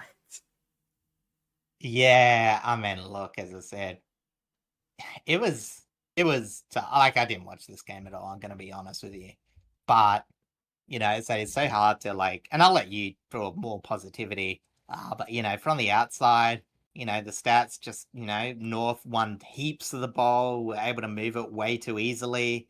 As I said, apart from there's only like a few good things. Like I said, technically, 20 scoring shots was actually pretty good from how skewed the what do you call it? The possession count was in favor of North, and the Well, contested possession, all that. what keeping an eye on the statistics throughout the game, there were a lot of areas we still held really well. Like we were leading the tackle count for most of the game. We were leading the pressure rating, at least in the midfield, for most of the game. Yeah, But we just could not do anything else. That was all we were like somewhat moderately good at. Like we couldn't get possession. They smashed us in yeah, possessions by like over 130 or something like that. yeah. It Um, was ridiculous. Obviously, they had 30 more score. They had 10 more scoring shots than we did, and with better Mm. conversion. They had more. I believe in the end they ended up having more inside 50s. Although at least for Yeah, it most of was this, only 58 to 49, so it wasn't like a smashing. no. It was Like still bad. we 10's bad, that but we did hold their forwards accountable in a lot of areas, especially during the second and third yeah. quarters. But like Paul Curtis kicking 3 goals in the first quarter and then kicking 3 again in the last, was really tough to see. And then Cooper Trembath, my God, what a pickup from them last season. Like he's Yeah, been doing some exactly. fantastic work. Um, Big Suv, I think he only kicked 2 goals. But he had a fantastic game in terms of what he did around the ground. North just look. Granted, it was against us, but North look really good in terms of how their structure, how they present themselves in their forward line. Like they're on. This wasn't the team I wanted to talk about at the start of this episode in terms of going up in a really good trajectory. That was the Bombers. But North Mm. look really good right now. Yeah, as I said, it's just so hard to judge them because of the quality of the opponents This is also true. of their wins. But I do want to say the caveat is that, as I said, it only takes a win against a good opposition to completely flip the script. Like, then you're ahead of the ledger, and they've at least set themselves an opportunity to do that. And you can forgive the loss against West Coast. Like, we've seen them take it up to teams at certain points. As I said, they're not quite the easy beats they were last year, even though they obviously would have liked to beat West Coast. Yeah. Maybe I'm like saying that as a bit of copium for a team that also lost to West Coast, but yeah, as I said, it was just, as I said, at least with North this game, they've shown, some separation from the bottom of the barrel, which is important. Yes. Um, And like just on our flip side, there were definitely a couple of players that I thought had decent games. I think Kane McAuliffe coming back in, he had a very solid outing. Nick Vlaustin, after the horror performance he had last week, I think he was able to play a lot more of his own game this week. I think Brody and Short did the same thing. Like they looked a lot better. Samson Ryan, I think, competed fairly well against Coleman Jones in the ruck. hmm, Former Richmond player, by the way. yeah, And prior, granted, it was very early in the first quarter. He did the collarbone injury, but I think Sam Banks, like when he just started, looked fairly solid to begin with, and then went out, which is really unfortunate. Um, so like there were some positive good signs. However, I do think there are definitely a few players that need to get dropped this week. Steely yeah, Green being one of them. Like he had a shocking game, barely touched the ball and had zero impact up forward whenever there was the ball up forward. So I would like to see him maybe get a little bit more work done in the VFL, bring in someone else who's been working hard at it. Otherwise, it's just there wasn't really too much more to add. Like you mentioned it in your dot point, but like Ross, Rechko looked great, honestly. Yeah. Considering I hadn't really seen much of him when he was playing for Geelong. Sam Lawler looked fantastic as he always does. To be fair. Hmm. But yeah, like our injuries are not looking great. The list continues to grow. We won't get Nank back this week either, so we're gonna have no one to really contend with against Max Gawn. Um, so the Friday night's game for Anzac Eve is gonna be another bloodbath, and we'll talk about that in a bit. Yeah, I do just want to say, I don't know, maybe I don't want to bring it up because, as I said, it feels like I'm laboring the point is, again, because, again, I got Wheeler ratings who has, like, stats for ball use. And whilst Richmond are in the positive this week, they are the lowest performing ball use stat winners for this week. And again, it's just a shame. It's, some of the veterans are, I don't want to say Tim Taranto because, obviously he did have the injury, compromised game. But, he was the leader in terms of, bad ball use. And it's just the fact that some of your older players are there. You got Noah Bolter, Nathan Broad, Jaden Short had finished on negative ball use. So, again, as I said, I think that's like the other thing. Whereas I don't think Richmond are going to get close until their senior players are just being a bit more composed. Because the thing with we're talking about and yeah, Jonty Fall is that they were swung to opposite positions. After halftime, Bolter was swung forward, Fall was swung back. And for a time that actually, like in that third quarter, it felt like it had a fairly decent impact. I said Nathan Broad, not Jonty Fall. No, I know. But I'm just saying that like those two swap positions and that's why I'm mentioning because you mentioned Bolter having middling statistics, and that's primarily why. Yeah, maybe. He did get a goal. He did. This is true. Anyway, but you know what I mean. It's more just like a general trend because again, like in the last few weeks, they've just had a lot of players finish on negative. More players finish on negative than the bowl. And again, this is just champion data statistics. I don't have a sheet that says exactly when these bowl use statistics are going up and down, and a lot of it has to do with pressure as well. North were, considering that tackling was near even, with a disposal disparity means that, North was still getting a bit of ball pressure when they didn't have the ball, which was, again, good by them. But yeah, as I said, you just want a bit more from your leaders.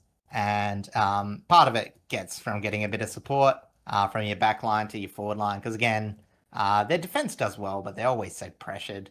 And then, as I said, it's about your leaders in the middle. Hopefully, as I said, I think Jack Ross was the player that showed glimpses of that, had a few mediocre games, but like a fantastic game. And if you can do a few more of that, then hopefully when Richmond gets some players back, they'll get back to competitiveness. Fingers crossed. But yes, on that injury front, Sandbanks, collarbone injury in the first quarter. Maurice Rioli, I can't remember if it was early in the third or late in the second, but after a tackle, he did a hamstring on the landing, and then I believe late in the third or early in the fourth quarter, I think it was the third, Taranto went off with concussion symptoms. So we won't have those three players for this week.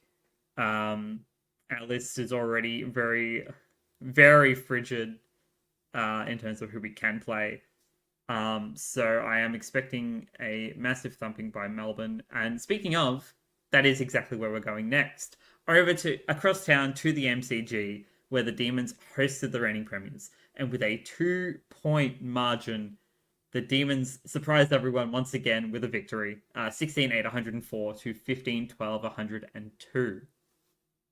And they failed most people's perfect tipping rounds. I already didn't have a perfect tipping round because I took the risk on Carlton. That's on me. Which, to be fair, like as we mentioned, that like technically you can't be too upset when you get like a small margin game wrong. They had every chance to at least even the ledger by getting a draw. In that case, everyone gets a tip. but not to be. But yeah, Melbourne and Brisbane. Geez, how, again, just after last week getting beaten by Essendon, everyone has a good laugh, and it's like, well, they're a team with a new coach, they're going to have some up and down performances. But, again, to just knuckle down, they've already had a week where they, lost badly to Fremantle and then followed it up with a victory against, I think it was St Kilda.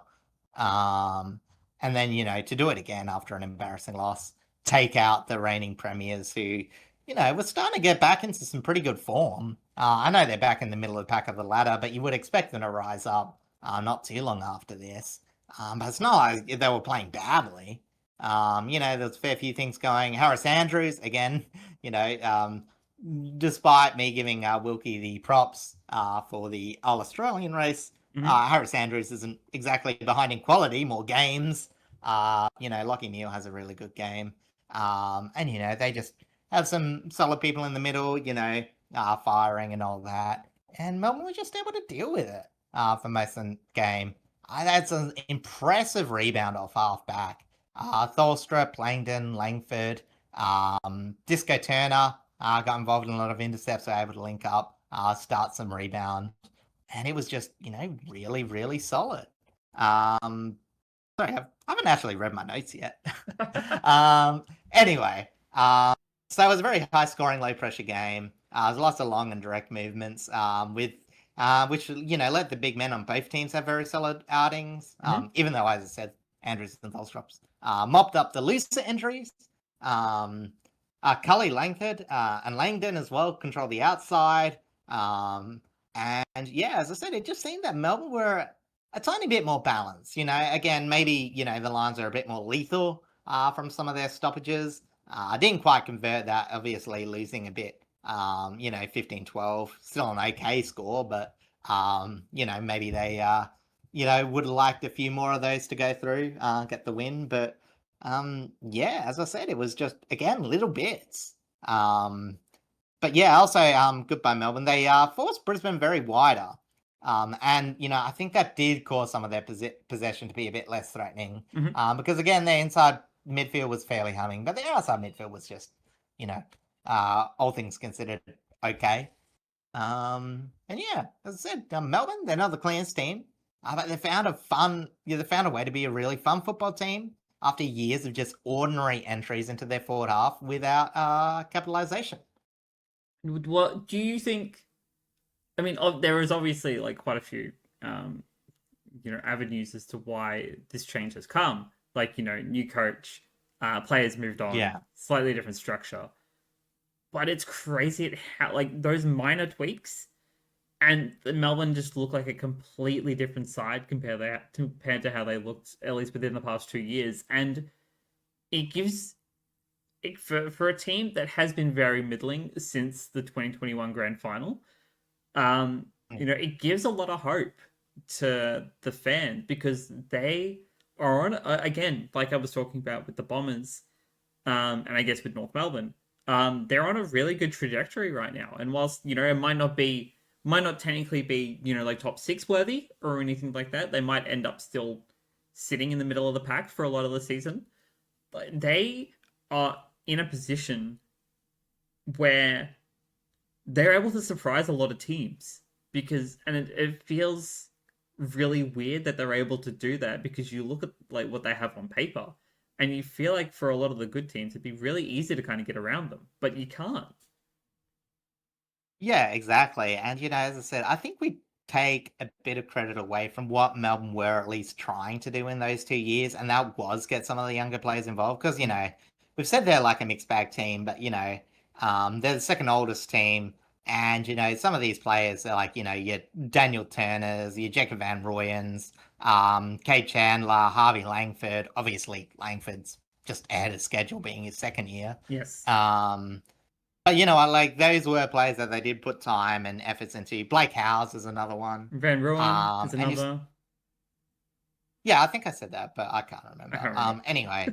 And as I said, they make the decision to go away from Stephen May. And he's, Jake Lever has had a reduced role for a while. Harrison Petty's used more as a utility, so on and so forth. So yeah, as I said, it's just a credit for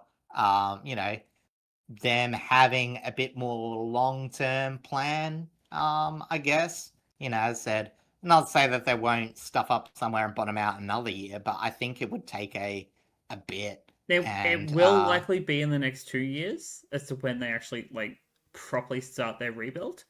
But right now they're in a good position to at least still contend and make an impact, and by the end of the yeah, well, I season, think see whether yeah. they become a club that can bring in more players from other clubs via free agency or get higher picks in the draft by trading up, and maybe even like fast tracking a little bit more before Tassie comes in.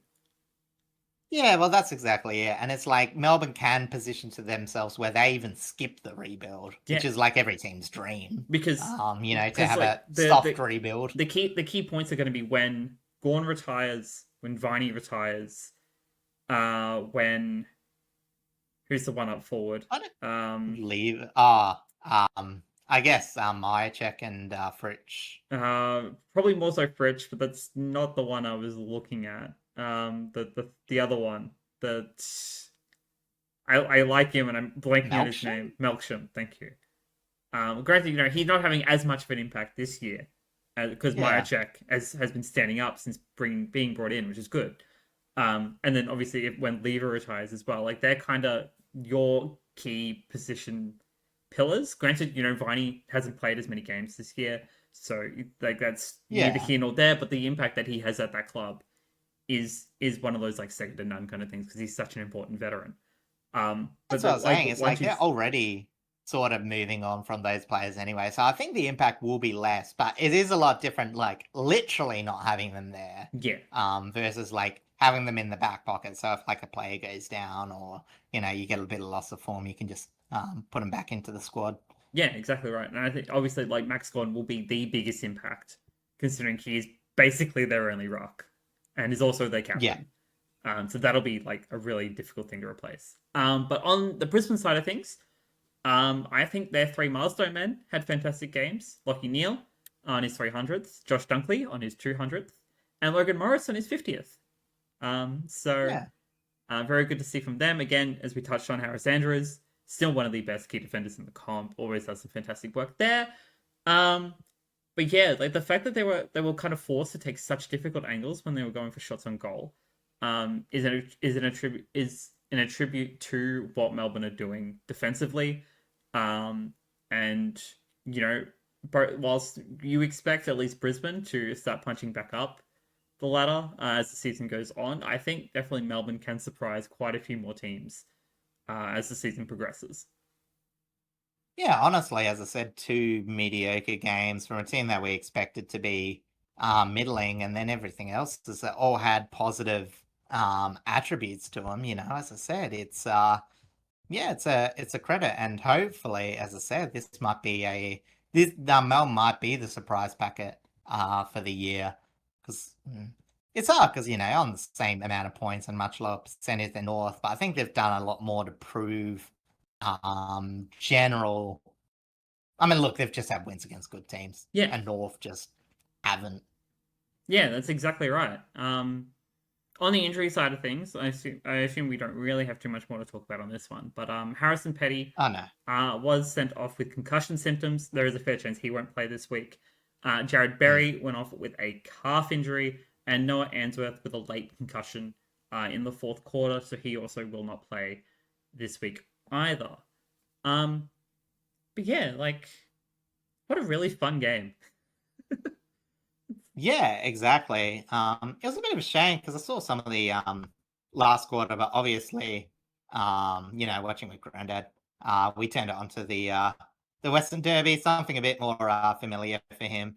But it was a great contest. We watched a bit of the third quarter. I watched Yep. a bit of it on the way to um the home, and yeah, it was just overall a really good time.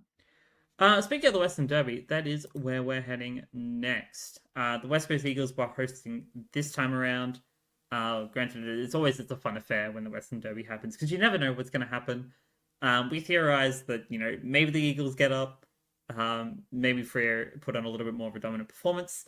And, with a 56-point margin, the Dockers did end up winning out 14-13-97 to 5-11-41. And overall, yeah, it was just a fun derby. Just a fun time. Yeah, maybe not for Eagles fan. I think they would be more frustrated than anything.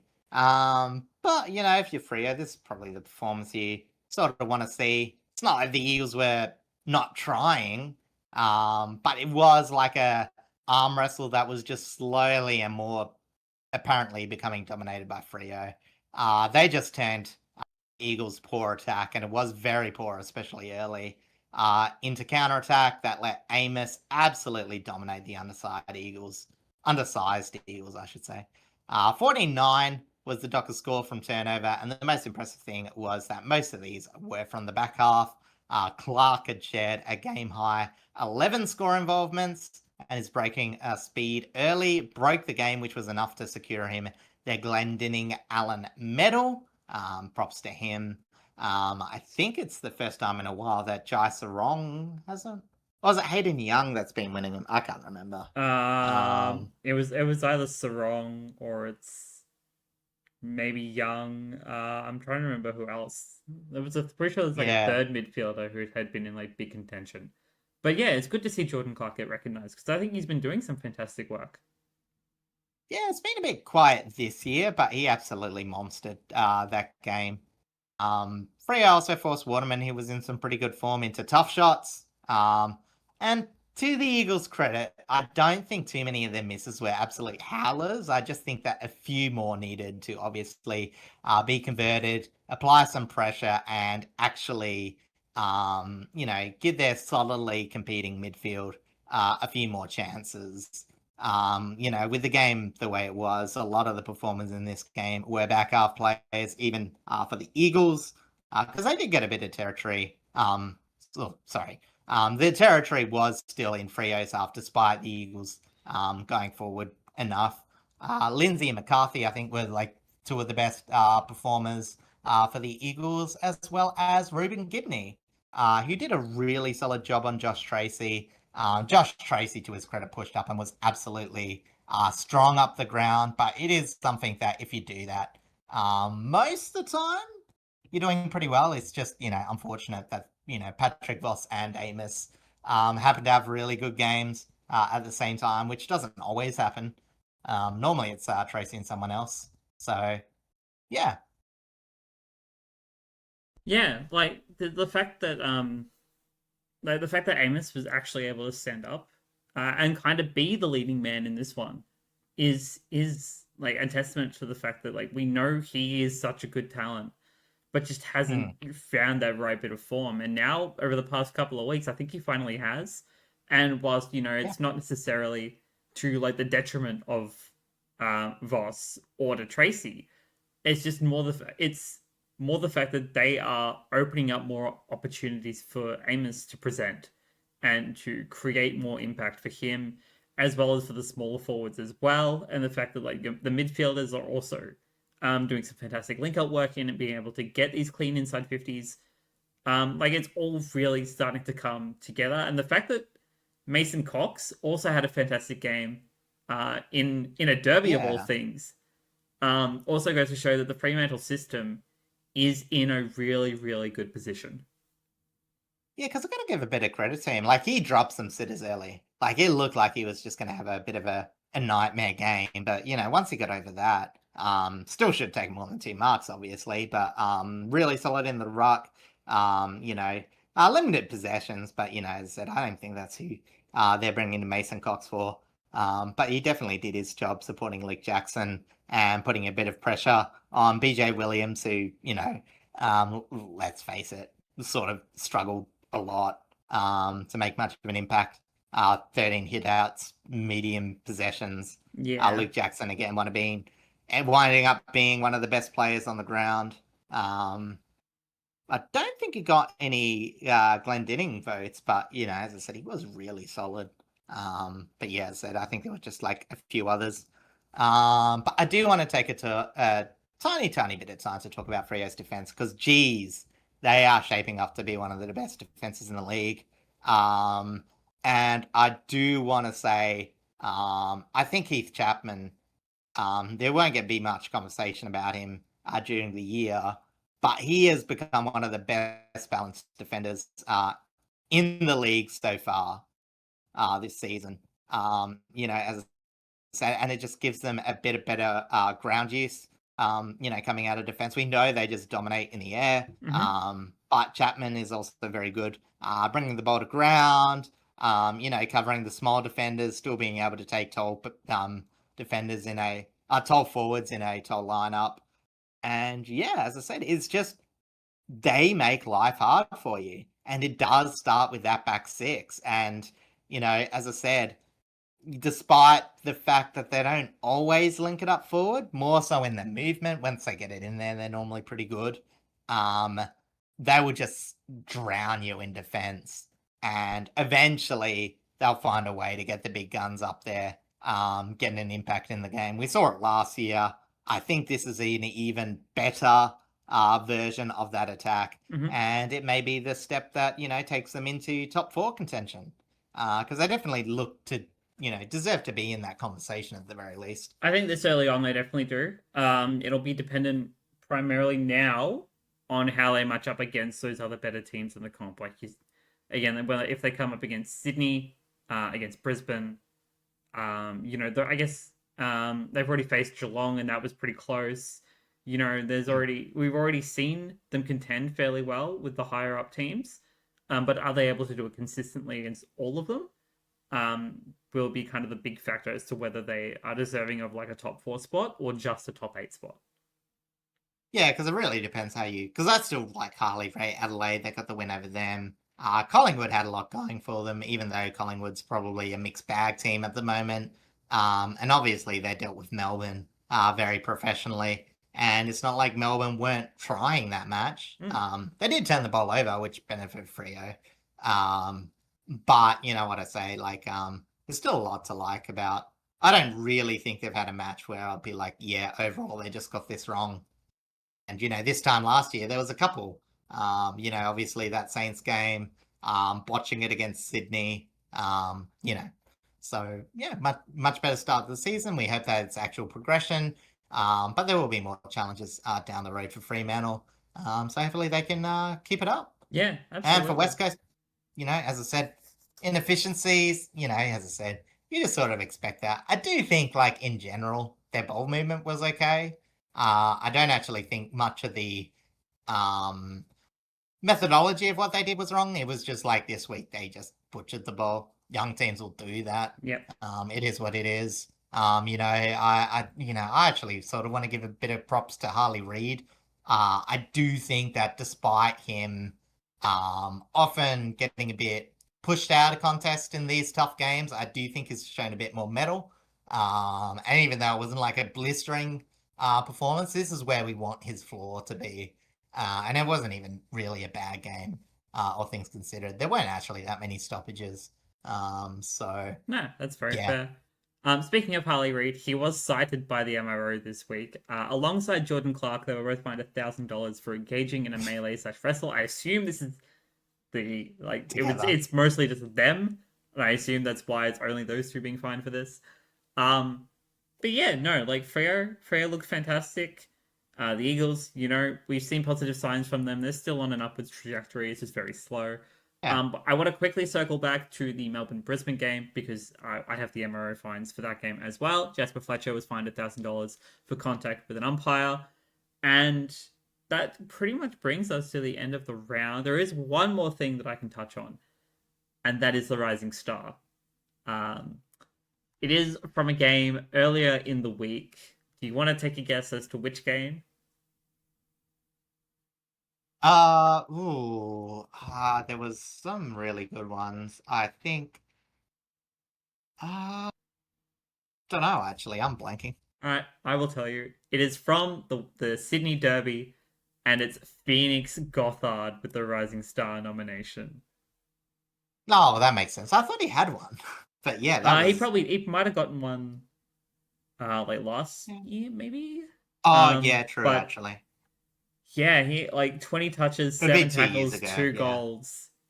What a fantastic game from him in the Western Derby. Sorry, in the Sydney Derby. Oh yeah. Unfortunate that it wasn't a win. Um, but like he is one of their rising stars. Like he's one of their upcoming Yeah. absolute powerhouses, and it's the fact that he has such a cool name too. Is Oh just yeah. is a fantastic thing.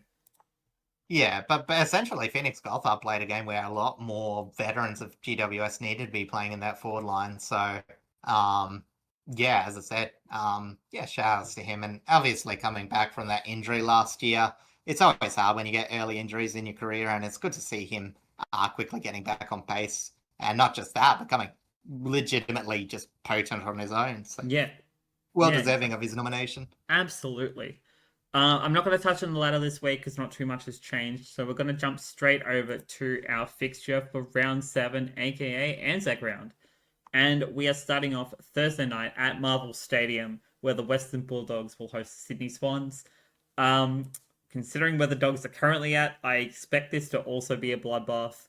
But by how Hmm. much, that remains to be seen.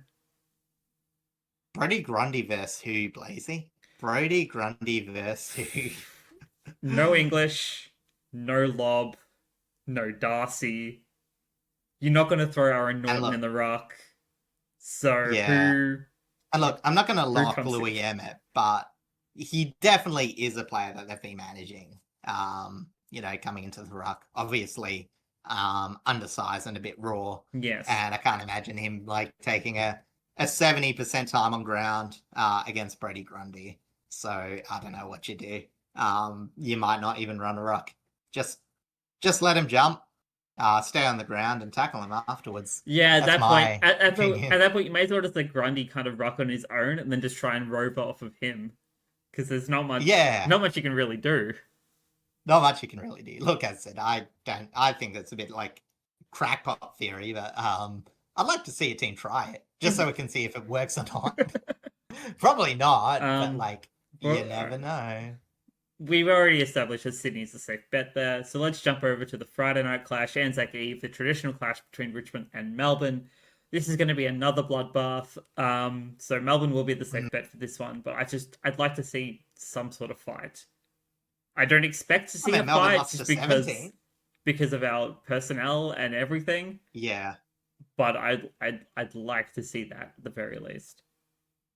yeah. I mean, look, honestly, it's just a matter of Richmond showing up in contests because again, they just need contest wins.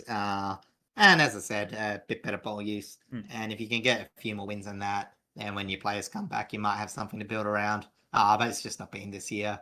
Melbourne, obviously, as I said, their ball use can be quite bad at times, but they're still building. They've got a system, and you would expect them to take this game out. Yeah, you would assume so. All right, now on to an actual decent clash. Down in Tasmania, where Hawthorn will host the Gold Coast Suns. It's going to be pretty chilly. The Suns are not used Mm, to that kind of temperament. So early in there's a UTAS, fair yeah. chance it could be a pretty strong upswing for the Hawks. But I definitely think this is going to be a very interesting contest.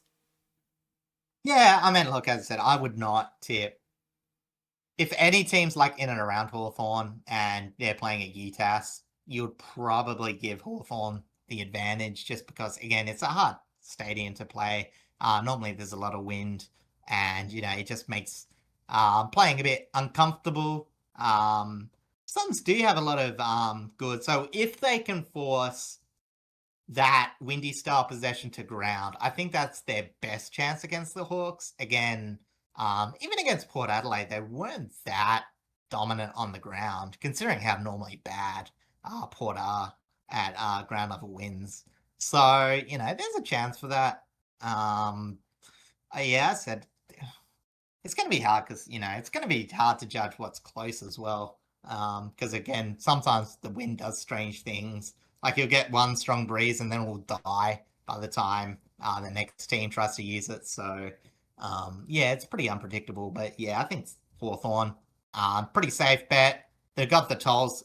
They've got the coverage for the Suns tolls. Mm-hmm. They're a better outside moving team. And, as I said, it's more just keeping the inside contest in control. Making sure the Gold Coast, Suns, who are at least offensively potent, accountable. Yeah. The real question is like it was clearly shown in the Bombers game that the Suns midfield issues can be messed around with, can be not infiltrated, like taken advantage of. Um, Yeah, be an so avenue for and scoring. yeah, and Hawthorn, whilst Hawthorn have their own sort of midfield issues where like they're great structurally, but if one player is quiet, it does open their midfield up so much more. So it'll be very interesting to see like that kind of battle. However, I think the Hawks' defensive line, if they lose Sicily, which it looks like they will, might open them up a little bit more for the Suns to have a little bit more of an advantage going forward. However, I think most of this battle will end up being in that midfield. Yeah, as I said, as much as it's paying for Siciligo, I think Moore's actually the bigger one because again, you want a quality ball user if it's going to be windy. Especially someone like Moore who actually would like those extra couple of meters, allows him to come high and still reach longer targets. So yeah, and obviously kick goals himself. He loves a good Yeah, roast. yeah, So of course, of course. yeah, but again, I'm not too worried about the outs. I think seeing at least Gunston in would confirm my tip to Hawthorn. But, if they kept the same outs and lost both of them, then yeah, I can see the Suns winning. Otherwise, I think Hawthorn's still your safe bet at like a 60 to 65% chance to win. Yeah, that's kind of where I'm leaning. All right, let's jump over now to the MCG for the traditional Anzac Day clash between the Bombers and Collingwood. With what the Bombers have shown us over the past 2 weeks, I definitely think they have an opportunity here to make a big impact, especially against a somewhat quality side. However, with the way Collingwood have kind of just been the past couple of weeks and how they can kind of come out from nowhere in a random fourth quarter like attack, there is definitely, I think they're probably the safer bet for this matchup.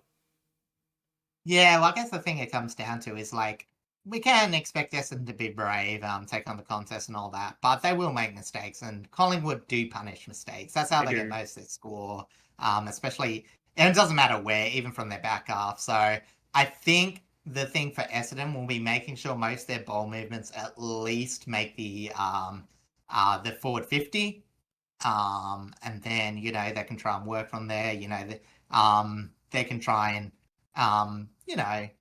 take advantage of their pretty decent scoring rate, or at least the way it's been in the last few weeks.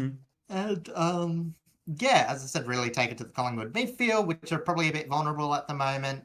But yeah, I guess it would take a really scrappy, unclean Collingwood performance for me to not think that they would just win it. Yeah, I said you're going to tip them, but yeah, I mean, like I could see an Essendon upset. There's absolutely an avenue for an upset far out here. the equation.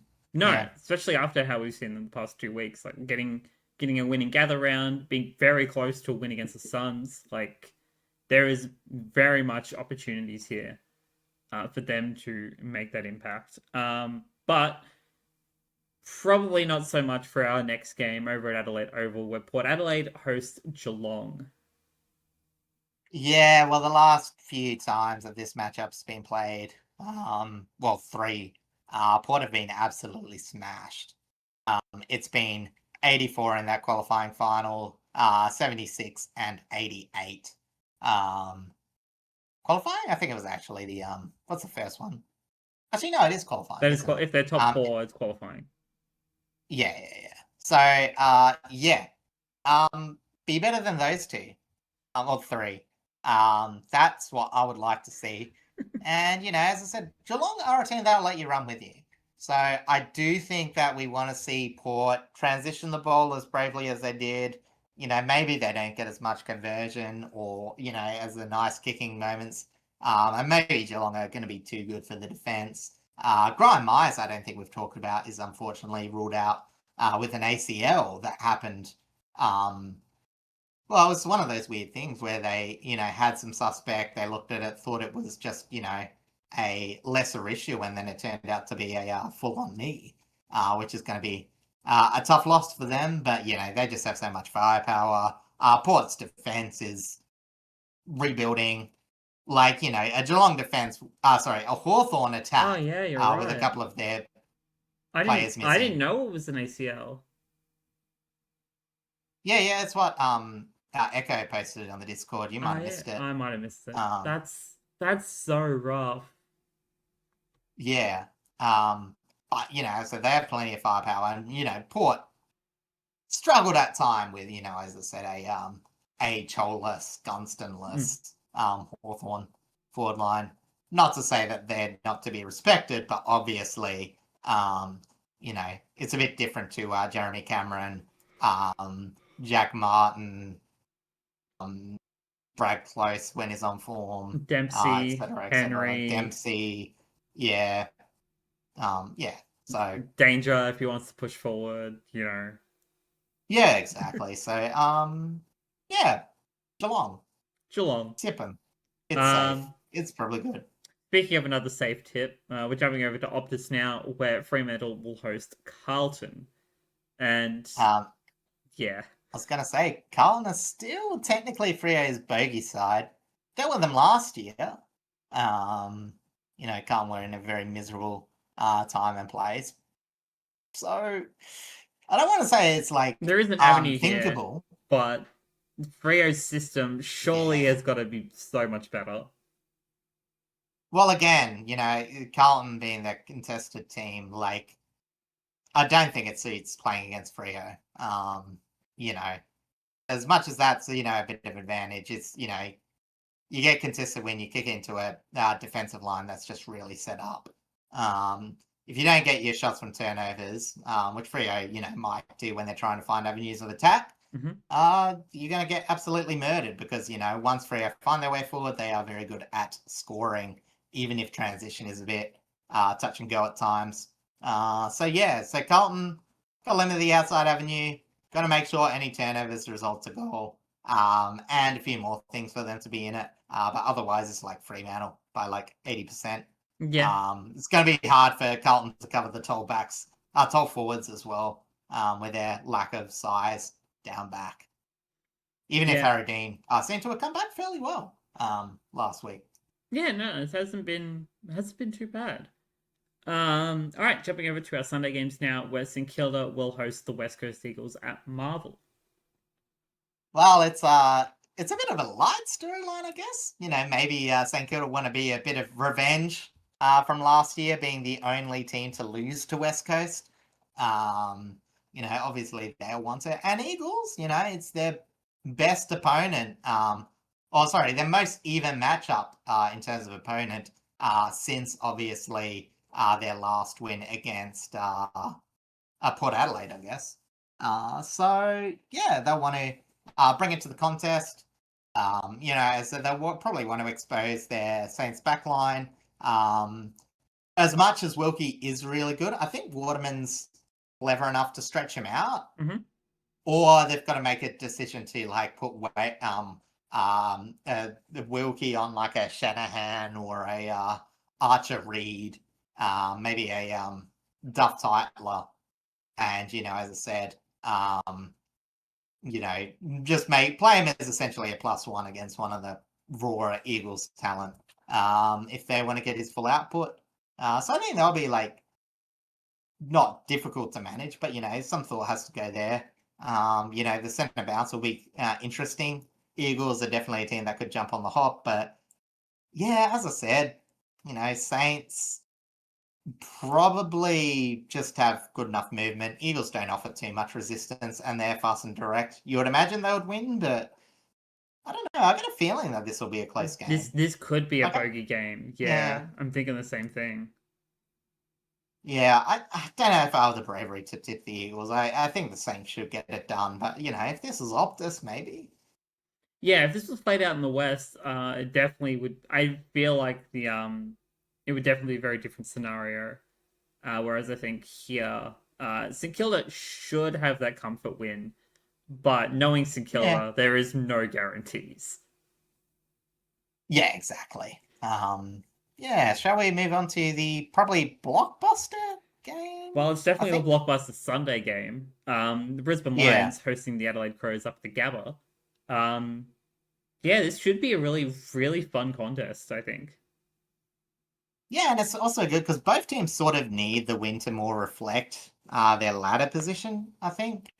So I mean, obviously these two teams are going to be thirsty. You know what I mean? Like you can't expect them not to be, but I think it would just be even more important. This might be a game you might reflect at the end of the season, be like, oh, this maybe changed top four position or something like that. Um, so yeah, it's going to be a question of Brisbane's defense. We've seen them, not quite limit teams defensively this year. They're still very potent in the midfield, though, and that's where Adelaide seems to be struggling. So, again, if Adelaide aren't careful with, some of their back half movement, they're going to struggle a bit. Like, they don't have to score, but they can't have any back half turnovers, which probably more than last year. They've been coughing up a bit.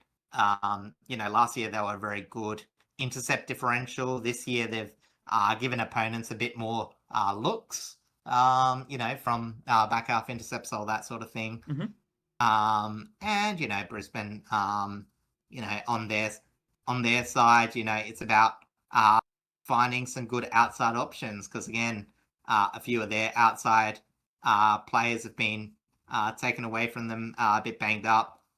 Depends also if Jared Berry makes this game or not. So Yeah, it's going to be interesting. Yeah, because we already know that Lions are still missing a couple of pieces in their back line. Harris Andrews being Yeah. back is huge and makes so much of a difference. But without Payne, and possibly Gardner. without Gardner. Oh well, Gardner's already out. But yeah, without Berry as well, maybe then that's three important soldiers down and defense down. So it does Yeah. open their backline up so much more for dangerous threats, and we already know how dangerous Adelaide's forward line can be. Yeah. Do we also know what happened to Darcy Ford? It was just an illness. I think it was like just a cold or a stomach bug, Okay. something like that. Nothing super Fair enough. serious, thankfully. All right. So But he should be back at he least. should be back this week, yeah. Fort versus McAndrew. Lock it in for a ruck battle. Honestly, it could be a pretty interesting rock battle. McAndrew's been doing some pretty solid work, and Fort's, Yeah. now that Fort has actually had a lot more time in the seniors, has become a lot more of a well-shaped ruck, which is really good to see. Yeah, well, it's funny because it's a very different balance. Like, I think for a young ruckman, McAndrews has done pretty good at, playing on ground level, all that sort of stuff.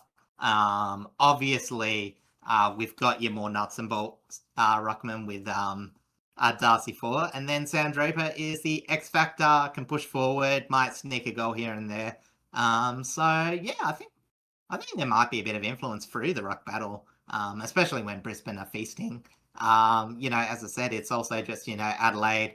If they get Jordan Dawson, obviously there's no pressure for him to come back. But if they do get him back, as I said, it will be interesting to see if Adelaide, who normally at the very least restrict other teams' stoppages from being influential, or maybe they can even win some of their own ball and maybe take it to Brisbane, where they hurt teams. Yeah, absolutely. So in terms of tips, Brisbane probably the safer one. But there is 100% chance this is primarily one of the 50-50 games of the round. Yeah, as I said, like normal tipping conventions say you've got two teams that are good as quality of a top 14. You go with the home team, but yeah, there's a part of me that wants to tip Adelaide. Might wait till team sheets, who knows? Yeah, I think I'm going to wait till team sheets on this one. All right, jumping over now to our last game of the round, being hosted in Canberra, where the Giants will host North Melbourne. Tristan Sherry should be back this week off of his 3-game suspension. The Giants, if Kieran Briggs perform well in the VFL, he might be back in as well, just as a bit more of a veteran ruck role to play against Sherry. But in terms of like around the ground sort of stuff, I don't know who I'm leaning towards. Yeah, because it's weird as GWS has been this season. They have matched up well against North in previous years. It is in Canberra as well, Manuka Oval, so it's not NG Stadium. It's a bit of a, I don't know about harder. There's sometimes wind in it, but I don't know. Canberra's not too bad. But it should still be an advantage for GWS. And just the way they play, they're a fairly good rebound team. Yeah, North aren't exactly like, if the only thing theoretically wrong with GWS is forward line of cohesion. And North, their defense has been better. It's far from the complete rabble that the start of the season was suggesting, but it's still pretty. You wouldn't pick it if you were building a team to build a defense around. So Yeah, pretty much. yeah, I would actually suggest that the Giants have a fair chance of winning this game and restoring a bit, but at the same time, it's like theoretically North should have enough tokens in the bank to suggest they win this, but I think I'll go the Giants. I just think the way that they play, it might make it a bit harder for North to maybe get hands on the ball, dominate as much, but if North just dominate the center, then they could easily just romp them and I could look silly. Yeah, this is. I don't know. Like, I definitely think Giants are 100% the safer pick. And after the fact that they were missing a little bit of like a player or two that would have been really really useful last week, into this week, they should have Hogan back, provided that quad isn't as much of a concern. They should match up a lot better and should have this as a very comfortable win. But I think just from what we've seen of North recently, they're playing a lot more competitively. Their structure looks decent. Off the top of my head, they match up fairly well to what GWS has. There's definitely an avenue here where North could make this an upset. But I think the Giants are 100% the safer bet. I think you got to watch out for Paul Curtis as well, because again, you think that their tolls will get matched up, but you can attack GWS from the ground, and that's going to be the big one. And also midfielders pushing forward. LDU showing he can go up, kick a few goals. Maybe even Wardlaw on a good day. Sheasel. They can all do it. Yeah, Sheasel. Well, Sheasel's not exactly like pure. Yeah, he's more like outside, but you know what I mean? I mean, it's still someone you have to defensively take account to, and GWS haven't really proven that. So, yeah. As I said, it's weird, as like confident as I am that GWS should be favorites, it's not by much. It's again 60-40 maybe. Yeah, it's probably about like a 60-40, 65-35 kind of split. It's fairly close. Really just because it's on Canberra. Yeah, the location makes so much of a difference in this one. That pretty much brings us to the end of the episode. Thank you all so much for liking, commenting, subscribing, and just coming to hang out with us this week. I will be at Friday night's Anzac Eve Clash. I am very excited. My move is also a little bit of update on my move. It's going fairly well. I've already moved part one of kind of all the stuff I'd already packed away to my new place. So I've still got a fair bit I need to pack up. Like, I still haven't touched my kitchen at all yet. So there's that. My bedroom, I've taken out most of the stuff that's in my cupboards, but I still got to do like all my books and my comics and my plushes and all of that. Furniture will go last. I've got pretty much just under a month left until I'm out of here completely. So we have a time frame. We're working on it. But yeah, it's very exciting. And very soon you will all see a brand new background behind me, which will be a lot of fun. What are you up to this week? Oh, not that much. Yeah, just a few things here and there. Going to a concert on Wednesday.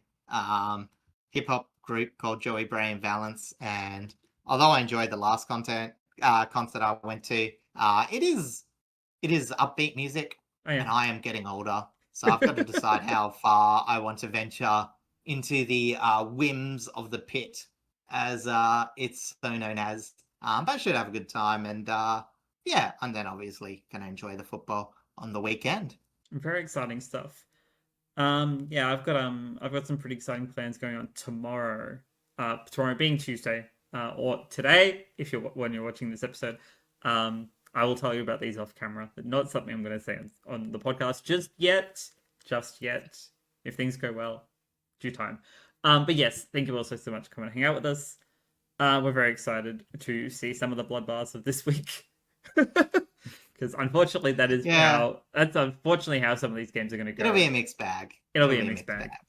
But until next week's episode, we hope you all have a wonderful week, and we'll see you very, very soon. Take care.